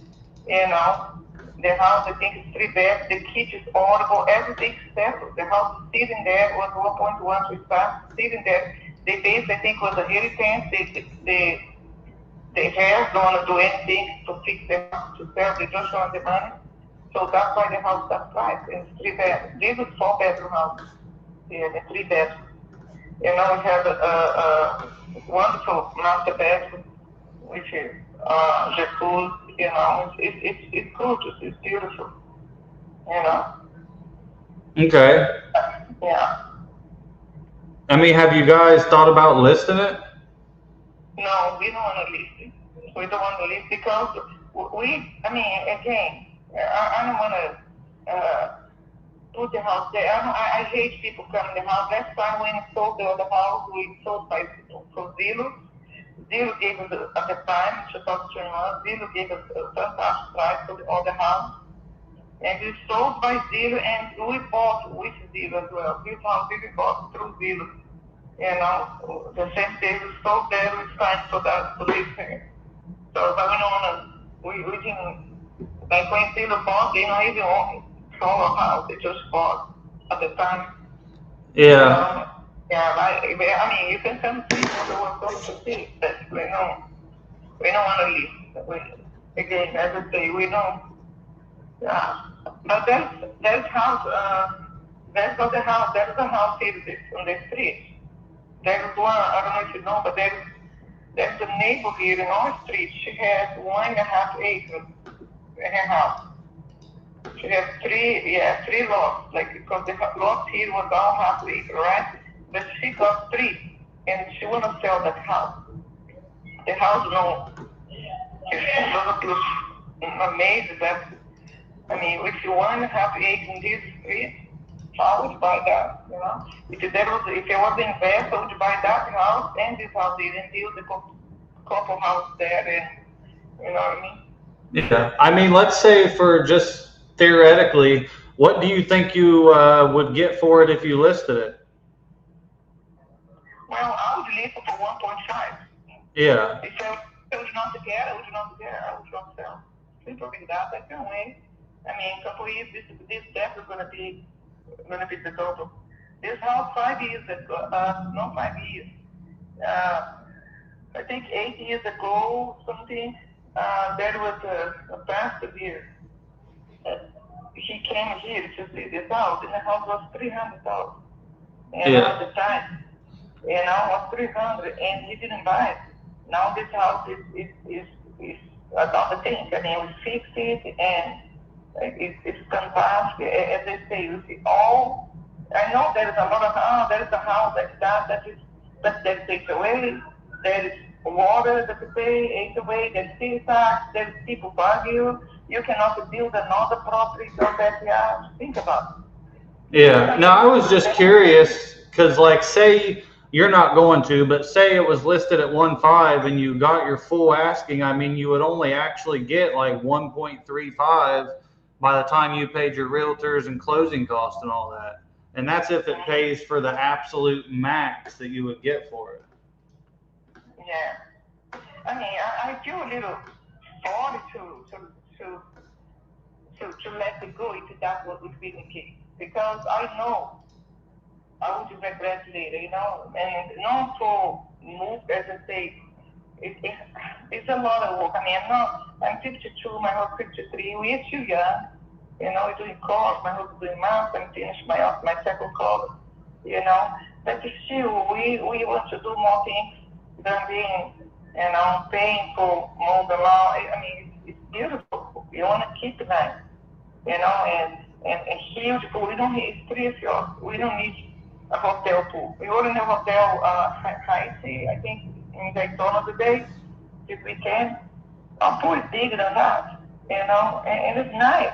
But we are not a people that bring a lot of people to entertain. We don't entertain, We don't have much time to entertain people. We don't want a lot of people coming here, and maybe this would be good for a big family of people who do entertainment, And as if you look, you don't find anything. I haven't looked, anything like that. I mean, if you want to go less, a house without a pool, a small house, yes, you can find something around $1,900,000, But if you want a house like that, so I mean, we definitely can, we don't rent inside as well, but if you want, we could rent the second floor.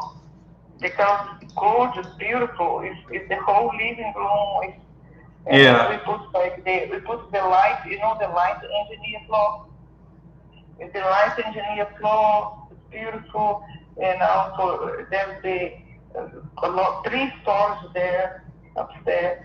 One floor, 3 floors. I mean, plus 1 little floors, and it's all gorgeous, and it's high ceilings. If you look online, you see it's not like that.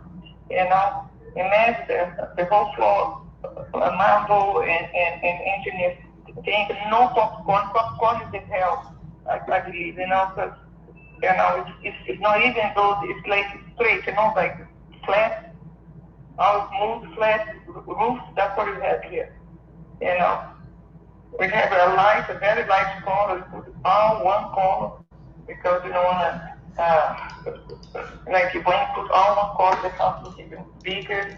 The 4 seats, we changed the floor, the 4 seats, we put a beautiful, only the 4 seats have the beautiful, like a Carrara car, ceramic, beautiful shows, If you want, I can show, I can show online. I can go FaceTime, I can show you a little bit. Yeah, well, I just think, I mean, if you're asking 1.5 cash, that's over market. So I would probably be, I mean, it sounds like you don't need to sell. I mean, you don't even make. What caught me attention? What stood out to me about you? Like I was looking at Facebook. I wasn't looking to sell. It was just go look at my Facebook and then just pop there. What stood out was like, well, was a good experience to sell to Zillow at the time. Because Zillow, we didn't have, like our neighbors don't even know that we sell. We just know this brand, it was good. And they said, well, let's see, what's the offering, how much would it be your offer? If you went on market and you got the best price ever, you'd walk with 1.35 in your best case scenario. And that's if you go through the headache and list it for 6 months. I have one here listed at 1.5. It's a 4-bed, 4-bath with the pool completely updated, and it's not sold yet. I mean, you know, you don't need to sell. I mean, a cash investor is going to be a good bit lower. Like, I know you're wanting to get out and downsize and stuff, but I mean, is the money the most important, or is it getting it done and moving, or is it the speed and convenience, or like, what's a perfect world look like for you? Oh, the money for sure. Yeah. You know, I don't want to give. Like, I invest too. Yeah. So I guess that's perfect. If you're an investor, that's perfect. No, I'm not invest. I'm saying invest in my family. You know what I mean? I'm not buying something. I'm not doing that. I just have this house. Okay. Yeah. Well, I mean, if you're wanting the max money, that's going to be a realtor all day. Yeah, but how much your like, if your propaganda, what is so in Facebook is true, what you say that you're not gonna list, you're gonna buy without any list, anything, right? What is it? Sorry. What is the propaganda is about? Because what I understood is that your propaganda say that you're gonna you buy without list anything, right? Yeah, I buy cash. Yeah, you buy cash. But how much would you go to this house? Or how much would you pay for this house? And that's what I was expecting you call me and let me know. Because you say, oh, you want to see the number, call so I call. Because otherwise I'm not going to give you an offer. So I would like to give the offer. How much you would pay for this house? Yeah, I mean, I know you have a 4-bedroom, but with this 4 bedrooms, can you build an inside the house and the back separately and make profit of that? Like a person like this, I want to build a house for my son and his wife in front of the pool. I could, the inside house. You know, I got the estimate, the guy said it was like 300,000 or 280 something. I would build a 3-bedroom house here in the back. You know, some of my neighbors in the street around here, they did like 2 bedrooms, they rent, they have a proper rent in the backyard, in the side of the house. Because it's half an acre and they can do that. They just need to get the lights on. So if this house that you sell, you can build a house. If this house that you sell, you know, they don't pay water. If this house that you sell, don't pay HOA. If this house that you sell, go 1.5. You know, no HOA, no city tax. You know, think about it, can build something. I mean, it's that deal. It's living the island, without pay the island high things, high cost. You know, I remember I live in Yuli. I had a big property in Yuli. I would pay, one day the water bill came $500 because I was washing the cars and, you know, water the grass more often. $500. We don't pay water here. We don't pay HOA. You know, a condo here, HOA, the condo here in the island next to me, next to Red City. What's the name? It's not the main beach. City Point. A condo there, the HOA is $1,500, $2,000. You know, HOA, you know, there's no HOA, there's no water. You can build a house here. You know, you can put a boat on one side, the other side you can put an LTV. Right on that. You know, you can bring to the second floor. Free. You know, the floor. Okay, well that changes things. The lighting in the house is all like one. Well, this is an FHA though, yeah. Exchange of things. Yeah. So how about I'm not sure.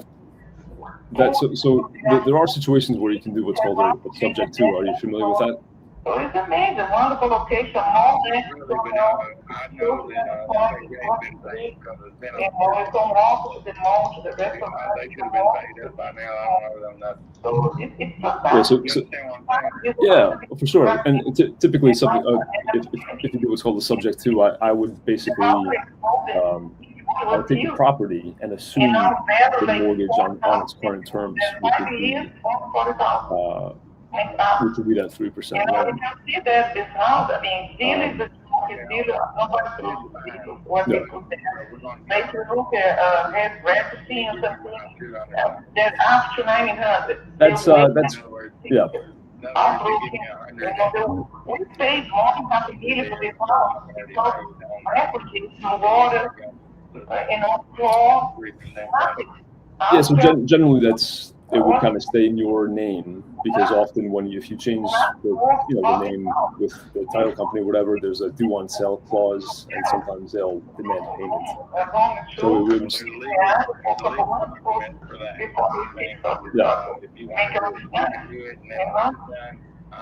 So, and there's no potential. We didn't fix like the driveway, like we didn't put a new driveway, like this thing, also past that we think, but we change the whole house. They change the whole house. The bill has to participate, Yeah, no, that's these days that's valuable, yeah. Gorgeous, like.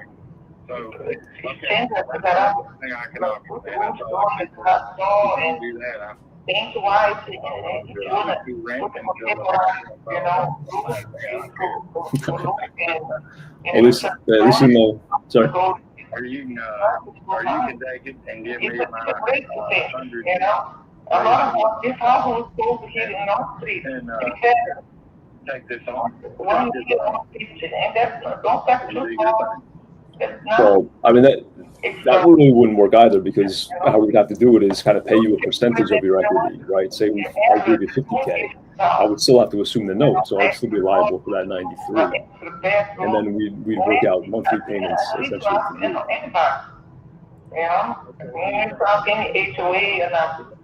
It's amazing.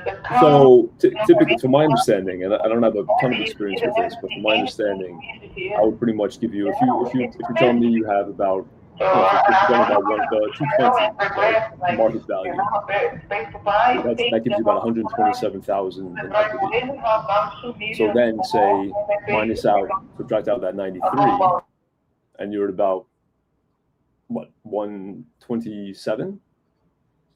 So if you got 127,000 in equity, I give you 50 in cash, and then we got a balance of about 77K. So that 77 would then be amortized over 30 years or so, just to get the payment schedule. So that would be your monthly payment, and then we would also work in like a balloon payment. So the balance would be payable in like generally 3 to 5 years. So you would get the 50K, and then you would get a monthly payment based on, the equity, your remaining equity, and then the balance would be paid within, generally, and it's flexible, generally within about 3 to 5 years. You mean on the house, paying it off? Yeah, on your remaining equity would be paid off within. No, we probably the loan would stay in place probably for, until it's paid off, I suppose, but. Okay, well, all that's good and fine. So what is the total number when I walk away? How much money am I walking away with at the end of the deal? At the end of the deal, well, it's good because the equity that you're carrying would accrue interest as well, right? So it would be a favorable rate, generally like 5% or something like that. So you're basically lending money to the end buyer, right, at an agreed upon interest rate. So you would get, at closing, you would get whatever we agree upon, be it 50K or whatever, and then that remaining equity would be paid over time with interest, and then, with that balloon payment within 3 to 5 years. And okay, so can you give me those numbers? I need to know the total amount that I'm going to end up with at the end of all this. I mean, I would need to like an amortization calculator to do that, because it's kind of a complex calculation to do 4% of the remaining equity amortized over 30 years. But you know what I mean? So I'd have to dig in a little bit deeper to give you the precise numbers.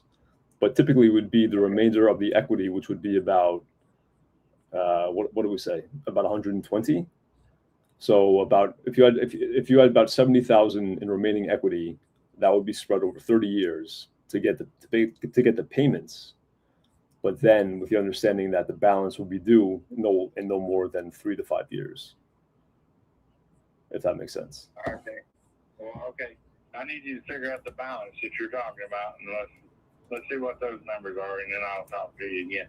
All right, we can do that, and that gives us a little more flexibility, but we'd still have to be talking about, you know, that sub 200 range. So, but then again, remember, you'd be making interest on that as well. So at the end of the day, you're walking around with, you know, closer to your number, closer to that 220, even though that initial number that we agree upon is closer to that 200, right? So you know, you're basically making money, on your equity, which is kind of nice. In other words, I would get my 220, but over a period of time. That's correct. Okay, I get you. Yeah, get those numbers right and get them on paper, and call me back and let me know what that's going to be and how much my biggest thing is getting the largest amount from you at a closing first. The rest of it, I'm fine with financing. I don't care if it's 5 years. That's fine. Okay. Doesn't matter to me. So let's get the numbers. I want to know what Mark's walking away with at closing and what Mark's got to wait on for 5 years. All right, I understand that, but you also understand that I've got to make money too, and there's our other costs associated. So I'll see. Fine. Get that together and explain that to me when you call me back. Okay. All right, I'll call you back over the holiday weekend. I'll call you early next week if that's all right. I'll see. I can put together something a little more comprehensive. Is that right? Now, let me ask you this question. Sure. Can you get those numbers together today, and let's get this to where I don't have to wait? Because if somebody else calls me, you know, and they offer me a better deal, I'm gonna let it go. But what I'm saying is, you give me the numbers today, and explain to me what they're gonna be, and let's see to make a deal or not. You know what I mean? Well, don't waste each other's time. Yeah, I don't want to do that. I get it. I mean, and I can do that with a 170 cash today. I mean, that's the deal I can give you today. If it's more nuanced, then I'm trying to thread the needle to make a deal for both of us. That's going to take a little bit longer.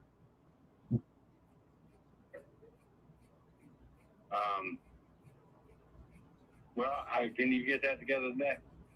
No, I've not today. No. What is tomorrow? I mean, I can do what I can, but I'm gonna have to get a little outside. I'm gonna have to get a little outside help to make sure this will work for all parties involved. But I know you want to move the property, but no, I don't have to move it. I'm saying I'm going to try to work with you, but you got to work with me too. So we got to work together here to make this thing work. Look, so, the best deal is we all make it. We're all going to make a little bit of money if it's a good deal, right? Well, yeah. But I mean, I've been working a long time for that property. You know what I mean? I understand. I worked my ass off, so I know what it is. You know what I mean? I understand. And it's it's not me telling you what the value is. It's it's the market and what it's gonna, if it's gonna be a flip, how much that's gonna work out. So it's really just the numbers I'm looking at on the computer screen. I understand the blood and sweat you put into it over the years, but I've got to look out for my investors and my own business as well. So I'm happy to work with you, but if I don't put your air conditioner in there today? If you don't put the air conditioning in, what? Yeah, or do you want to pay for that? You said there were two units, like a gas and an electric air conditioning? Well, them little square units that they put in, they're electric, but they heat and air. Like just in the window? Yeah, it's got a box that goes into the wall and everything. I think so, yeah. It's got the pipe, the kind of tubing that goes for exhaust. Yeah. That's what I got. That's one of the things I got. And then I got a regular system, and it's an outside unit and an under the house unit. Okay. It's brand new already. I mean, they're fixing to be. I mean, under the house, the furnace is brand new. The air conditioner was coming today or tomorrow. So if I stop that, I don't have to spend that $7,000. Oh, 7,000. Wow. Because you don't understand what's happened. Let me make you understand. The next time that you buy air conditioner for your house, the government has changed the air system, changed the gas, and the next time that you do that for a heat and air system, next time is going to be about $17,000. Wow. Yeah, I recently. Yeah, so, well, you know, if you stop that, I mean, you know, I wrote in about 10,000 in repairs. So if you don't do that, then that means I will, right? So then I got to subtract that. I got to subtract it out anyway. So that's a cost. That's well, I mean, that's fine. Yeah, that cost unfortunately is going to happen either way. What I'm saying is, I'm going to have to give this man $7,000 to get this done today. Yeah. Where a house will be cool for another 15 or 20 years. Yeah. And you're, or either you're going to have to, so you can spend $10,000 or I can. Right. I'm paying for the labor too. Well, if I spend the 10, then I'm going to have to subtract that from the offer price. So either way, it's you know, it's essentially going to come out of your pocket. So no, I wouldn't stop that. Okay, I'm not going to stop then. That okay, well I'm just telling you, that's 7,000 and I'm throwing at it, and then you just throw 75 at me. I already lost $10,000. Well, that's kind of an expected repair. That's why when we go over the condition of the house, you know, we've got to know that the HVAC and stuff is working properly, or else that's an additional expense that we've got to subtract out of our offer price. Everything is new. Well, okay. I mean, everything's brand new. Yeah, but you're telling me it's got to be replaced. I'm putting a new outside air system outside. Yeah, it's like right. The heat exchange is the unit that goes outside for the HVAC, right? Yeah. Yeah, and that's what it's costing me to do it. No, I understand, and that's kind of, you know, when we come up with these numbers, that's kind of assumed that these things work, and so we work backwards from what's got to be replaced. So if it's not there, then most of y'all investors want us to totally remodel the damn house so we can sell it and get a good profit. Well, we call that capital expenditure, right? So my rental properties, I have a certain amount that I know is going to have to be put towards repairs, and I know that's going to subtract from the overall value of the house. Okay, so in other words, if I hadn't have done this, I could have sold you some old units and said, and you'd have went for it. Well, I would have went for it for 160,000. Okay, so now you're saying you won't go for it. Okay, well, see, I'm not. Everything's new. That's what you don't understand.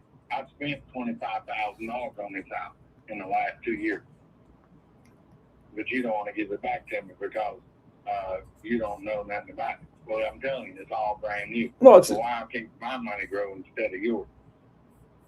Well, I'm telling you what I'm seeing houses sell for. So I can't make up these numbers. If I see a comparable house, assuming that things are working for 220, then like I said, I got to work backwards to what needs to be put into your house to get it to 220, right? So if I know I've got to replace a $10,000 HVAC system, I'm going to have to subtract that from my offer to you. Does that make sense? Yeah.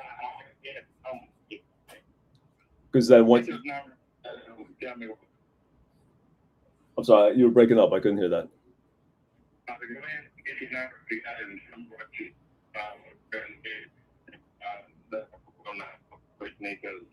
Yeah, I'm sorry. Give me some numbers. Let me know. Let me know about it. Yep. Call it back in. I will do. And if you change your mind on that 170, we can do that today. Okay. Okay. Yeah, I'll think about it, but I don't think so. But you call me back with those numbers. Let's see what we can do. All right. Sounds good. I'll talk to you later. Okay, man. All right. Bye.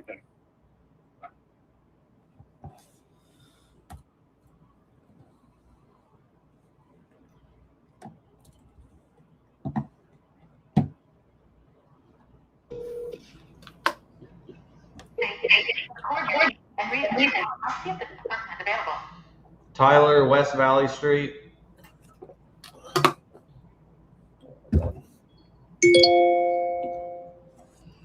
Thanks. Please stay on the line. Yes, sir. Yes, ma'am.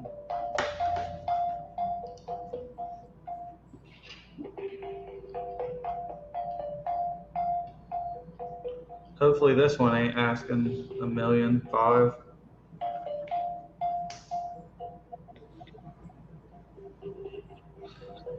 I'm sorry. It's not available. Danny, if you want, shoot me some Ohio leads. I'll call them. Actually, no, better not, because I'm going to have to leave kind of soon.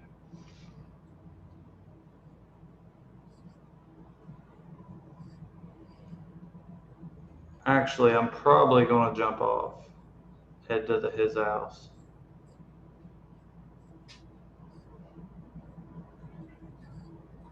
Bro, JR, that was like a freaking, I don't even know, half-hour call, and she literally would not stop.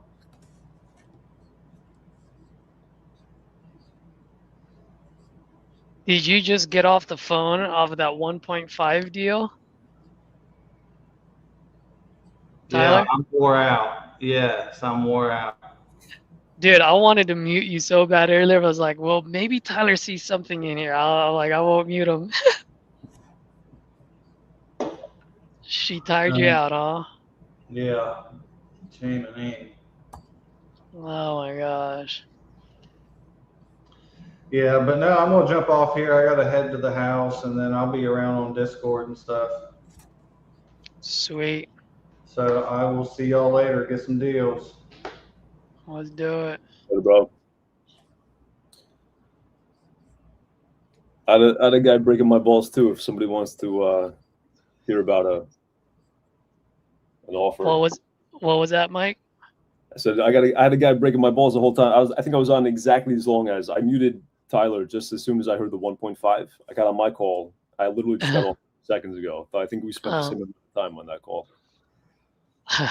I got on 2 calls when you guys were talking. While you guys were talking to your folks.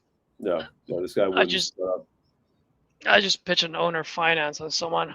Kind of wish that was live. That was a good call. That was the what, guy. Yeah. His guards were up the whole time, and I just had to break it down and just hit him right between his eyes. It's one of those where it's like, it's one of those investor. He was the president of the HOA, and it's just like, boom, boom, boom, boom, boom, boom, boom, boom. You know what I mean? Like it's all numbers for him. Yeah. And then he broke down in the end.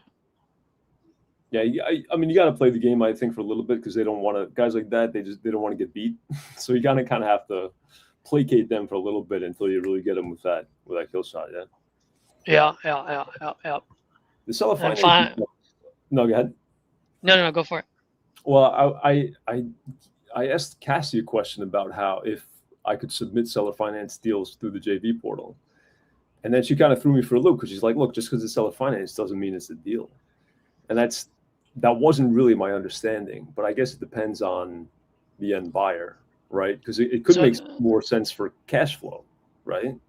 But I guess my first question to you is, why would you even ask if you can submit into the JV portal? It's a contract, isn't it? That was the original question of should that be written into the additional agreements of the contract? Oh yes. So instead of saying on page 1, instead of saying cash deal, it would say owner finance, and then under other agreements, that's where you would spell out all the terms. Okay. Yeah. Well, but to your point, why? So what are you saying? It's a contract, but should not be submitted to the JV portal? No, but if it's a contract and you submit it to JV portal, it doesn't matter whether it's a seller finance up to or a cash deal. Okay, you just submit it, see if it's I just didn't know. Yeah. Okay. Well, I mean, the JV port. Well, where were you trying to get to see if they can dispo it for you, or were you looking for them to comp it for you? No, to dispo. Well, then there you go. Then you submit it. A deal is a deal. Yeah. And then they'll tell you whether it is a deal or not. Right. So they would evaluate that through the comp portal as well to look if the seller finance, what numbers that me and the seller talk about, to see if that makes sense. They would give me feedback about that in the comp portal. Mm-hmm. Okay. All right. I'll do that then. Yeah. You just got to be able to say like why did you think seller finance would work? Yeah. Like for example, since we're live, this would be good educational since Edward's muted. All right. In this case, why do you think seller finance is a good route for this specific deal of yours? Well, actually, he's the one that brought it up. I've suggested it before to other sellers, but then I feel like I kind of lose sight of the deal, right? Where if I'm trying to say, I can get you closer to your ask price if you're flexible on terms. But then I think I start to lose the deal when I do that, right? So why is it a good seller finance deal for an end buyer? Well, so this one's got a tenant, so you got cash flow straight away. And if you're out, so how? So then talk to me about the cash flow. What's the current rent? Actually, I don't think this one wouldn't work because the current rent is $1,100, but he owes 90. He owes 93 on a lien. Okay. And then he wants 50K at close. Okay. So you're all in now at what, 143 for mine, not even including rehab, which doesn't look like much. It looks like it's in pretty good shape. Let's say you're at 150 all in for an $11K or $1,100 rent. And what's your monthly payment on that? So it would be the remaining. So if he wants the remainder over time, that would be about. He was asking 220. I could get him down to 200, I imagine. So if you had a balance of what 57 amortized with like a 3 to 5 year balloon. Michael, I don't care about all of that. Yeah. I know you're smart. I know you're good to go on that one. I'll trust you on it for now. I'm asking, what is your monthly payment to the seller? Well, that's the thing. I don't know. You'd have to run that number through a calculator, right? Okay, so you don't have a deal yet. So if you don't have a deal yet, then you wouldn't be submitting to JV Portal. Well, I literally just got off the phone with him. I'm like, look, let me run some numbers. So this is a different. But you said you asked Cassie the other day, so this is a different one. No, this was a different one. Oh. I asked her about a different. The one I asked Cassie about was I suggested the seller financing because the property was in good shape. All right. Okay. So which one do you want to talk about first? The one that just happened today, or the one that you asked about, Cassie? No, the one that just happened. I don't even remember which one I was talking about last week. Fine. So let's talk about this one. So then, why would this be a good seller finance deal? Just because it would. I don't think it would. I could just. Okay, so then if that's the case, then why would a seller finance deal enter your mind? You just said it wouldn't. Yeah, in this case, it was his suggestion, and I don't think with the current rents, I don't think it would work very well. Okay, so perfect. So it wouldn't. No, because there's no cash flow there, just based on what you're saying. Yeah. So that's what. So the reason why I'm asking all these questions is because that's what Cassie meant. Just because you have a seller finance doesn't mean it's a deal. So that's what she's saying. Yeah. So for me, when someone comes to me and go, hey, this is going to be a great seller finance deal, I say, okay, well, talk to me then. Why? And if you can't tell me in one sentence why it's a good seller finance deal, it ain't a good seller finance deal. Mm. Right? And I'm not saying you. I'm talking about anyone that's watching, right? No. Because here's how it is. Ask me right now, why do I think this deal in front of me might potentially be a good seller finance deal? Ask me. I think you can say because of cash flow, but why would it be a good deal? Yeah, because I can rent it out for $2,100, and I just talk the seller to do $1,000 a month, zero finance, $190K purchase price with $10,000 down payment. Okay. So I get a 5% down payment.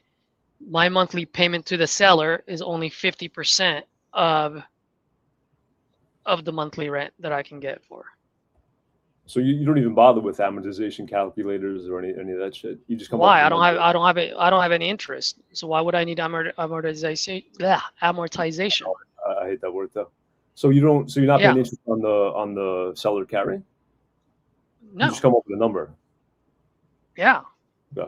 With like a 3 to 5 year, with a balloon at some point. 7-year balloon, yeah. Oh, 5-year balloon for this one. He was pretty good to go. I was saying 10. He was like, no, I'm 82 years old. I'd like it to be 5. I was like, well, why don't we do 7? He goes, well, if you do 7, then I need a higher down payment. Okay. So he knows what he's doing. But yeah, it would be like a 5-year balloon. But here's the thing. Everyone, maybe I'm wrong on this one, but in the sub-2 community, in the creative finance, they're like, oh, amortization calculator. The only calculator you need to fucking know is if you can rent it out for $2,000, you can only afford $1,000 a month max. Nothing else. That is it. Yeah. So does that give you some wiggle room with the principal price? Do you say, all right, I can go a little bit higher if we're flexible on terms, or I mean, you kind of got to make it more attractive for the seller too. Yeah. No. Yeah. So I'm glad that you asked that. So the way I like to pitch it is I just go, hey, look, I like doing cash. I like to just walk away. You have your money. I got the property. We're good to go, right? They're like, yeah, I want to do that. Okay, cool. But because you're asking for such a high price for retail price, the only way that I may be able to do that, I don't even know if I want to, but I may, meaning I'm pulling away, is to pay this in terms. Okay, well, how does that work? Well, it's got to be a win-win situation, Michael. So that means you pull on 2 levers and I pull on 2 levers. It's as simple as that. So what's the first lever that you want to pull on? Purchase price, how much you want? 190. Okay, that's your lever. What other lever do you want? Down payment. How much down payment do you want? Let's say this guy, let's say he tells me 190,000 purchase price. He goes, oh, I want $50,000 down payment. Then I go, well, Michael, I mean, 50,000. That's literally about 40%. That's about 35% of the purchase price. They're like, yeah. All right, well, Michael, why would I go to Bank of Michael when I can go to Bank of America for a 20% down payment? Doesn't make any sense to me, right? So in order for this to be favorable, typically I like to come in, that's why I said 10,000. Why? Because an end buyer would only pay 10% on this. So that means 19,000. So I give the seller 10,000, I get the 9,000. Okay, so when I said, oh, well, maybe 50K at close, I mean, that was just a really stupid thing to even offer, because then that would be, it's like 50% of his. Yeah. Yeah. Okay. I was calculating more of like the all-in value for the end buyer, and then comparing that to the current rental rates. But the way you say it, like if it's still X% of the principal, I mean the math doesn't really work, because then you're doing 50% down, which doesn't make any sense. Doesn't make any sense. Why would I do that? Why would I shell out more money with Bank of Michael when I can shell out less money at Bank of America? Yeah. Doesn't make sense. That's my wife's job. Her job is to fucking spend my money. Right? Oh, and that's also the thing. I mean, he did have a 3% rate. So, but I guess that really only comes into play if it's like a sub 2 deal. Well, on a sub 2, then you're kind of, so on a sub 2, I go, okay, well, what's your monthly payment? Monthly payment is $1,000. How much can I rent it for? 1,000. Well, I'm kind of fucking dead on that one. I don't have any cash flow. So that means I have to find a buyer that's going to do a what? That's going to do a wrap. Yeah. Okay. So then now if they're going to do a wrap, how much did this guy want? Equity? 50,000? He wanted, at close, he wanted 50. Okay. How much is the rehab cost? Rehab, he says he would put in 4K. But then he said something about an air conditioner, which might be like another 7. So okay. All right, so never mind. Let's just say 20K. Yeah. So the way I like to pitch it is whatever the rehab costs, I count that as either the down payment or I lower the purchase price by that much. Yeah. That's all there is to it. So for example, if like on this one, if there was rehab costs, I wouldn't give this guy a $10,000 down payment. I'd be like, hey man, I'm actually giving you a $30,000 down payment. They're like, what? How? Yeah, it's just going to be in the form of a rehab, fixing your house. Yeah. You know what I mean? Yeah. So then now on this one, I talked to him. So I was like, I'm like, hey man, he told me $2,100 is what I can rent it out for, right? He was like, yeah, $155 is the mortgage. It's like, yeah, so my rent now is literally $1,945. He's like, yeah. I'm like, the absolute max I can pay you is $1,000 a month. That is it. If you don't want to do $1,000 a month, we got nothing to talk about. So you said, God. So rent. I'm sorry, rent. Tell me again. Rent was how much? Rent was $2,100. Okay, so you pretty much just gotta cut that in half and tell them that's pretty much what. Yeah, I usually go for 40%. 40%. Okay. 40% of rent, because then you can because then you have room to negotiate to come up to 50%. Okay. Right. So if it's $2,000 a month, I'd like it to be at 800 or 850, and then I'll come up to all the way to 1,000. Okay. So do you That's mess with that? Do you do sub 2 deals? What's that? Are sub 2 deals, is that like in your toolbox? Yeah, I like seller finance deals more than sub 2 deals. Because with seller finance, you have a lot of room. It's a big sandbox. But when you have sub 2, I don't even like doing sub 2. Sub 2 deals, I just refer them to a few folks who likes to do sub 2. I'm not even part of the HUD. I don't wholesale sub 2 deals because I don't want to get sued later. I don't want to be part of it later. I just want it done. I don't even get it under contract under my contract. Gotcha. You want your name I sent it. Nope. The only thing that I'm gonna be on my name, it would be like they'll pay me a small amount for marketing fee. That's it. But it's not an assignment fee or nothing like that at all. Like the original PSA doesn't even have my name on it. Yeah. It's gonna be between whoever the end buyer is and the seller.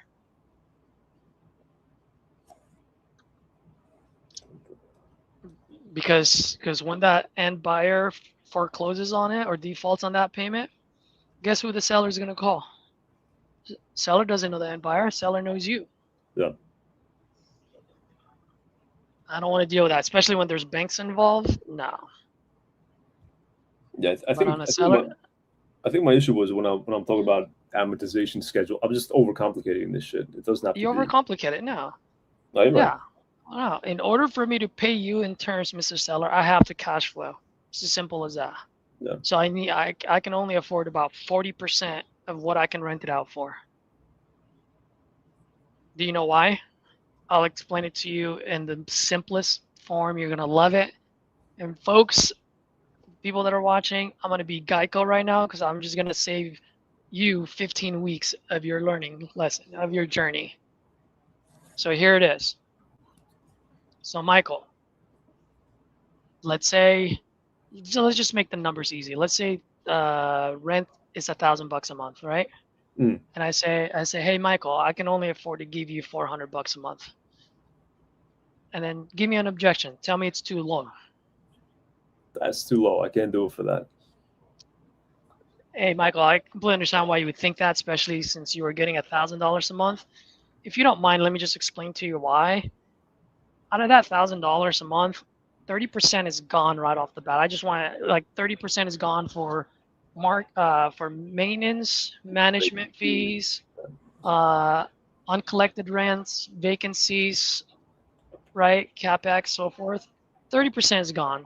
So out of that 1,000, I'm only left with what? 700, right? Now, out of that 700, the other 20% is gone because that's for taxes, insurance, utilities, HOA. If there's any, 20% is gone. So now, Michael, I only have how much left? $500. So Michael, here's the situation. 3 o'clock in the morning, you're cozy, sleeping under your blanket, and you're getting $400 a month. And I'm the dickhead getting woken up at 3 o'clock in the morning because the pipes burst, and I only get $100 a month. So I don't know about you, Michael. I think I got the short end of that stick. It's just the positioning, right? So when you position it out, and then now they understand, they're like, oh, well, that makes sense. This guy's only taking home $100 a month, and he's the one that's gonna have to deal with tenants and toilets. Yeah. You know, it's surprising when I started doing that. When I started explaining, my instinct was to not tell sellers that I had to make money too. When I started saying, look, I got to make some cash too. This is my business. Nobody objects. If somebody told me that, I'd be like, fuck you. What do I care what you make? Right? People don't seem to mind. You know, they're like, yeah, I understand you got a business. Nobody gives me pushback on that, which I was surprised about. Nobody. So to your point, if you explain the numbers to them properly, that makes sense in black and white. Yeah, and once again, I'm only doing this if I'm dealing with someone that's number oriented, right? An investor, like if it's a 90-year-old lady, I'm not gonna go into great details about this. Gotcha. Because it wouldn't make any sense, and she wouldn't care whether I make money or not, right? But so you got to know who your audience is. With an older lady, I would just tell exactly where I needed to be. Do I explain? Not as much. If I do, it's going to be short, sweet, direct to the point, right? Because she wouldn't care about that, right? Like, so you just got to know who you're talking to. Yeah, generally, this guy had some other properties, so he knew his numbers, so he knows, so he would know. Yeah. So it's as simple as that. And then and so the terms that I like to do is I go price, down payment, monthly payment, and length of terms. Those are the only terms that I talk about. I don't bring up interest. Yeah, I think some of the, from listening to, I was listening to Pace Morby like a while ago, but I think some of the appeal is, you get interest on your money at the end of the balloon, you're going to get closer when you add up the payments with the interest, you're going to get closer to that original ask. Yes, that makes sense. But here's the problem with that. And the problem with that is what is your job? Your job is that you're going to wholesale this to someone, correct? No. So the number one skill set, and I've said this multiple times on my channel, and I know this is your first time on here, the number one skill set that we as wholesalers get from wholesaling that can be transferable to any industry across the world, no matter what country you're in, is negotiating, is how to find an underpriced asset and flip it into a profit. That is the number one skill set. And so when you operate from Pace's mindset, which by the way, there's nothing wrong with it, but that's more like college, master, PhD stuff, because you got to know your numbers. Why? Because even though you're doing that, it still has to make sense for the end buyer on the back end. Because if it doesn't make sense for the end buyer on the back end, it ain't gonna move. So when I say you, I'm talking about all the other people that are watching. If you don't know how that back end works, well, guess what? Don't be talking about any fucking interest. The best thing you can do is wholesale it to an end buyer where they now have zero interest. Right? The job is to get it low, not to get it high. So I'm going for zero interest all day, every day. Now, can they say, oh, Cesar, I need interest on this? I go, okay, great, Michael. How much interest do you want? 50%. No, not down. Interest on I'll take 50% of my money. Why not? That makes no sense. No one's ever get that. Yeah, I mean, hard money is what, 8 to 12, something like that. But why would your mind go to hard money? These are regular folks. It's not going to be a hard money deal. So they're going to say what? I mean, certainly what, 4-ish? 4. Perfect. All right, Michael. So for every point, we'll knock off $10,000 off the purchase price. You want 4%? Purchase price now was at $190. Now it's at $150. Good. 150,000, 4% down. Not 4%. 150,000, 4% interest rate, $1,000 a month. We can do all the amortization later, but that's what's going to determine the length of terms. Is that pretty standard, like up 10K per point, or is it? Yeah, it changes based on the purchase price. Okay, so just a percentage. The point is, First of all, I'm not overpaying you now, and I'm not going to overpay you later. Hey, Mr. Seller, just like you're not desperate at selling this, I'm not desperate at buying this. I'm not the idiot with a 580 credit score on this, right? I can go to Bank of America. You ain't going to squeeze my nuts, and I'm not going to squeeze yours. It's got to make sense to you. It's got to make sense to me. God. It's as simple as that. Yeah, I was trying to get too cute with it, with amortization and all that shit. Yeah, I just try to keep it as simple as possible. Yeah. And then for the most part, a lot of people care more about the purchase price than the interest. Yeah. So they go, no, don't worry about it. I want the 190. Done. Then you can make the numbers work however you want, right? That's right. That's right. Now, if they go, yeah, I can do that. I'll take off a 10,000 for every percent. All right, fine. By the time you do the amortization, you're probably going to pay about 190 anyway. See, that's the thing. It gets now. So looking at it from the back end, it makes sense for the end buyer because even with the interest, what's the purchase price at the end of it all? It's only 190. But when you get cute with all this interest and all this other shit, purchase price is 190, but by the time the end buyer is done paying, that's like 260. Yeah. So then now the question becomes, is the equity going to go up as fast as the 260? Because if it doesn't, then why would the end buyer ever buy that deal? So it's heavily dependent on the market as well. That's right. And so your job is to get it as close as possible to zero interest, not to give them the highest interest.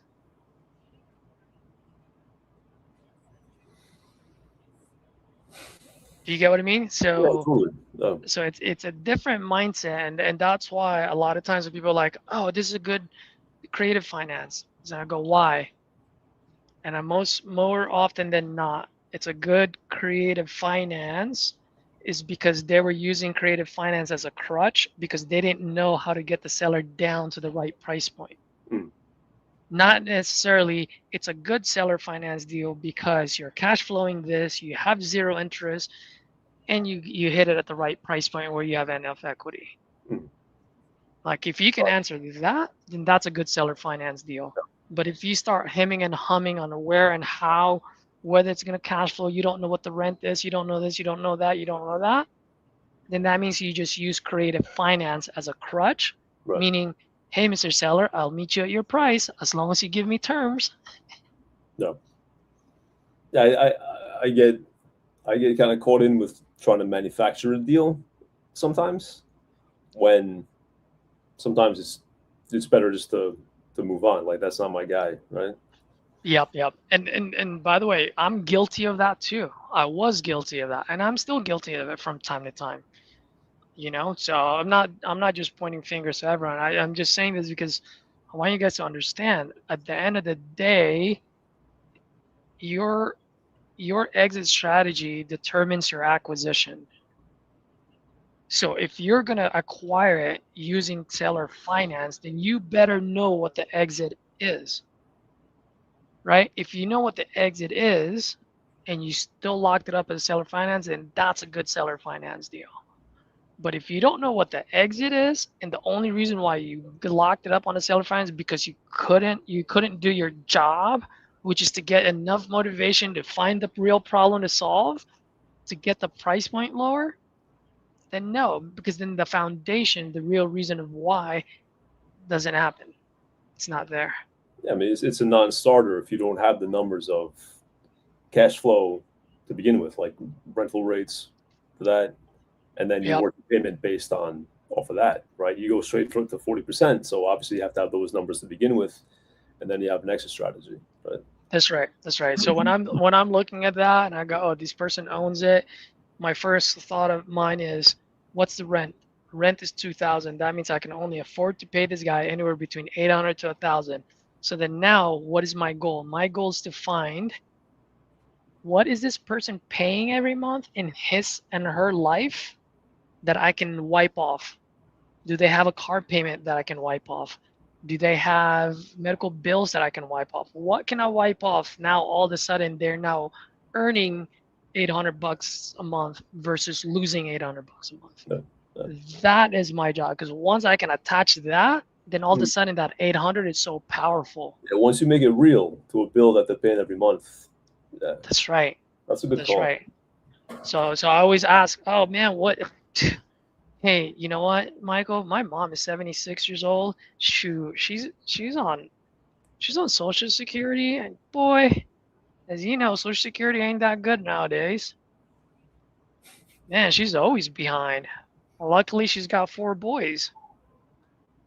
And then they can be like, Caesar, you know what? I'm on Social Security. Fuck. At the end of the month, I literally have $10 in my bank account. That's after I buy all my food, and I can't even go out with my girlfriends for coffee. Oh, man. Well, Michael, Just curious. I mean, what if all of a sudden Social Security decided to give you $600 a month more? Would that change your life? Oh, see, I can do all this. Oh man, with $600 a month, I can blah, blah. Guess what my monthly payment to that person is now? $600. It's no longer 800. It's no longer 1,000. Dude, now I go to an end buyer to go, hey, you can rent this for 2,000 and your monthly payment is 600, and you have 0 interest. Bro, I can charge that buyer a 30% entry fee now. Why? Because there's no interest on their loan, and they're cash flowing up the wazoo. From day one. You better fucking pay me for that hell of a deal. Right? That's finding an underpriced asset and flipping it into a profit. Gotcha. But if you don't do all that, then don't expect to have any profit on the back end. All right, that makes me feel better about the results, but it makes me kind of reconsider the process of getting there. You know. All right. Don't get cute, I think, is the moral of the story. Just keep it as simple. Yeah, keep it as simple as possible. Now, obviously, you can't just say all of those like direct. Like Jairo said it best. It's kind of like going to a bar and like hitting up on a girl, right? Like you got to be smooth at it. You can't be like, yo, let's go home, right? Yeah. So yeah, you got to figure out what the problems are. That's why I call it tangibles. Find the tangibles and attach whatever your offer is. You got to attach it to something tangible, because otherwise your offer is useless. And why is it useless? Because 9 out of 10, your offer is always going to be lower than what they want. So how can you make a lesser number powerful, valuable for them to go, yeah, I'll take that lower number? You got to be able to attach it to something. Make it real. Make it real. Now, not only to attach it to something, I'm not being manipulative. What I'm saying is you really got to find what their problem is, and you got to figure out if this number solves that problem. If it solves that problem, we have ourselves a deal. If it doesn't solve that problem, then you can let the seller know, hey, I'm not your solution. And there's nothing wrong with that, because we're not a solution to everyone.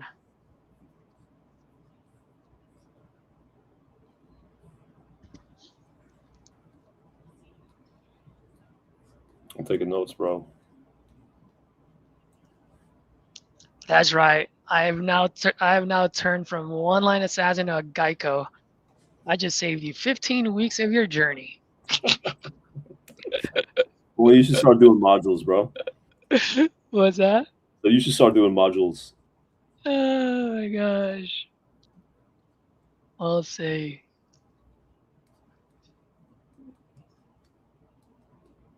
Jay Styles, thank you.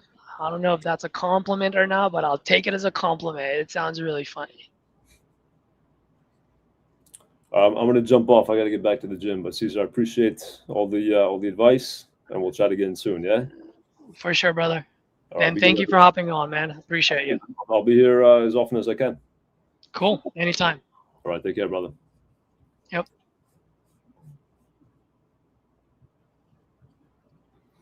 Oh, look at Edward just sent the contract too.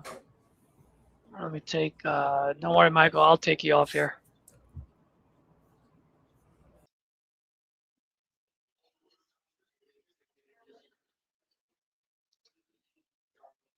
Ooh, let's have fun. Let's see what Edward is saying right now. Well, I just want to ask you, because, you know, I just want to make sure that if I make any offer here, I just want to make sure that it still gets you in a better position than you were before. I have all of his lines already. Well, I understand, but if all the offers come in a little bit lower, would that still get you in a better position?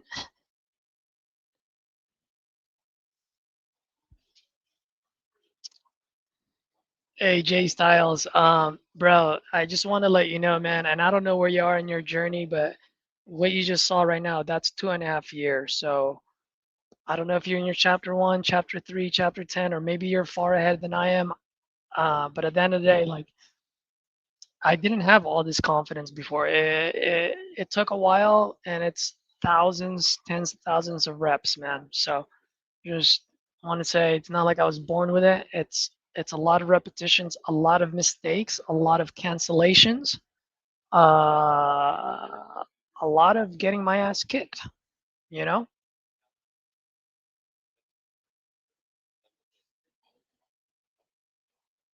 So let's see, how many leads did I get? All right, so we got 13 leads right now.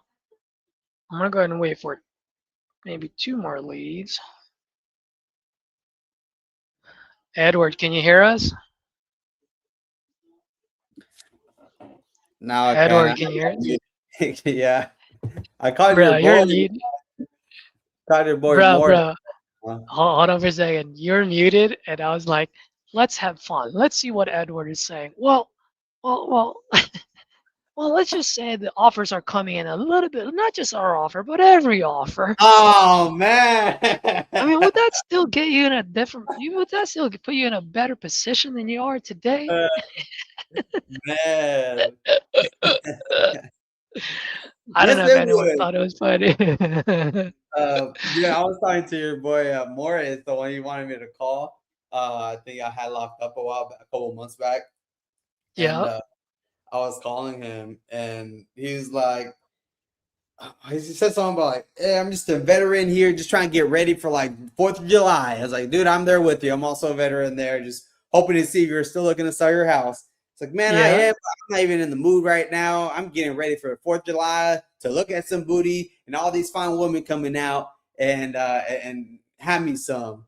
And it was so funny, dude. I was like, yeah, all right, man. Well, you go look at some booty. Hopefully you get some too, not just look at them. And he was just started laughing. And I mean, he felt out pretty good, but he said like if I could call him back Monday though, he was just kind of going through some stuff, but he's like, yeah, man, I wanted to talk to you about it and see if we could work something out. So nice. He did. I don't know if it's you or him, but someone opened the amendment that we sent out to him a while back.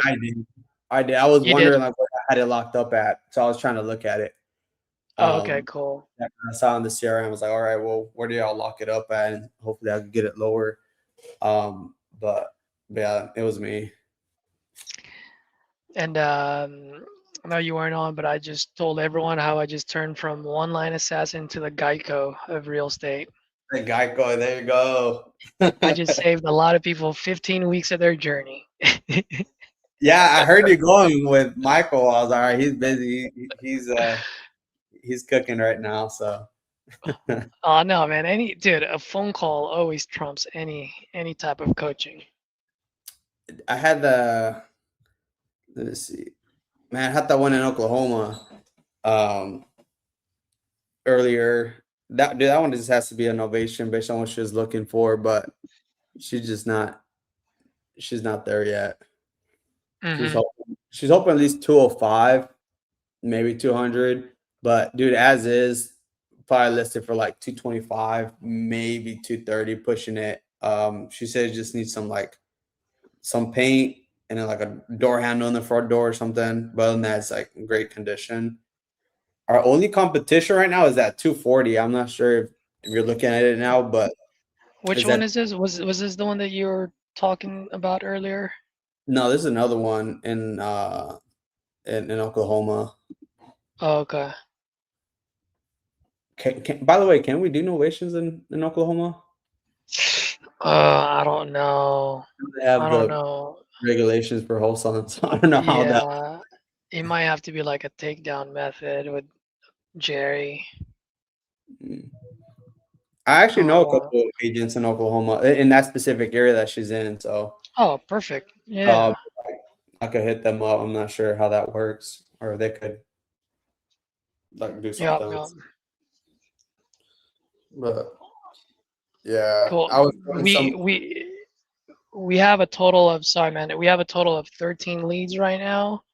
Should I keep it running or shut it off and then buy some more tomorrow? Say probably buy some more tomorrow. We have enough to work with because there's some that still haven't picked up. Yeah. I was actually just gonna go ahead and wait for maybe 2 more. So we have 15, and then we can buy 15 more tomorrow. You know what I mean? Yeah. Hey, we could send a refund on Bruce on rims. Oh, yeah. It's California. Yeah. I was gonna send it to you, but then I saw. I was like, oh, let me just call him. It looked like it might be on like mobile. Yeah, that's fine. Oh shit, Um, we got a few people. Okay, cool. Well, for the folks that are watching, I think we did a pretty good amount of not necessarily content, but added value today. We got to hear Tyler talk. Edward, I think you were on a call on one of them. I think we Yeah. heard one of your calls. Yeah. You guys didn't really hear any of my calls today, but I had that session with Michael about seller finance. So we're gonna go ahead and hop off, folks, because I want to call these leads and I want to call them quick. And this coffee shop is filling up. I can't really put the calls on speakerphone. That being said, we'll be on tomorrow. We're still going to be calling property leads. So, as always, folks, till next time, speed and volume, speed and freaking volume. Let's go.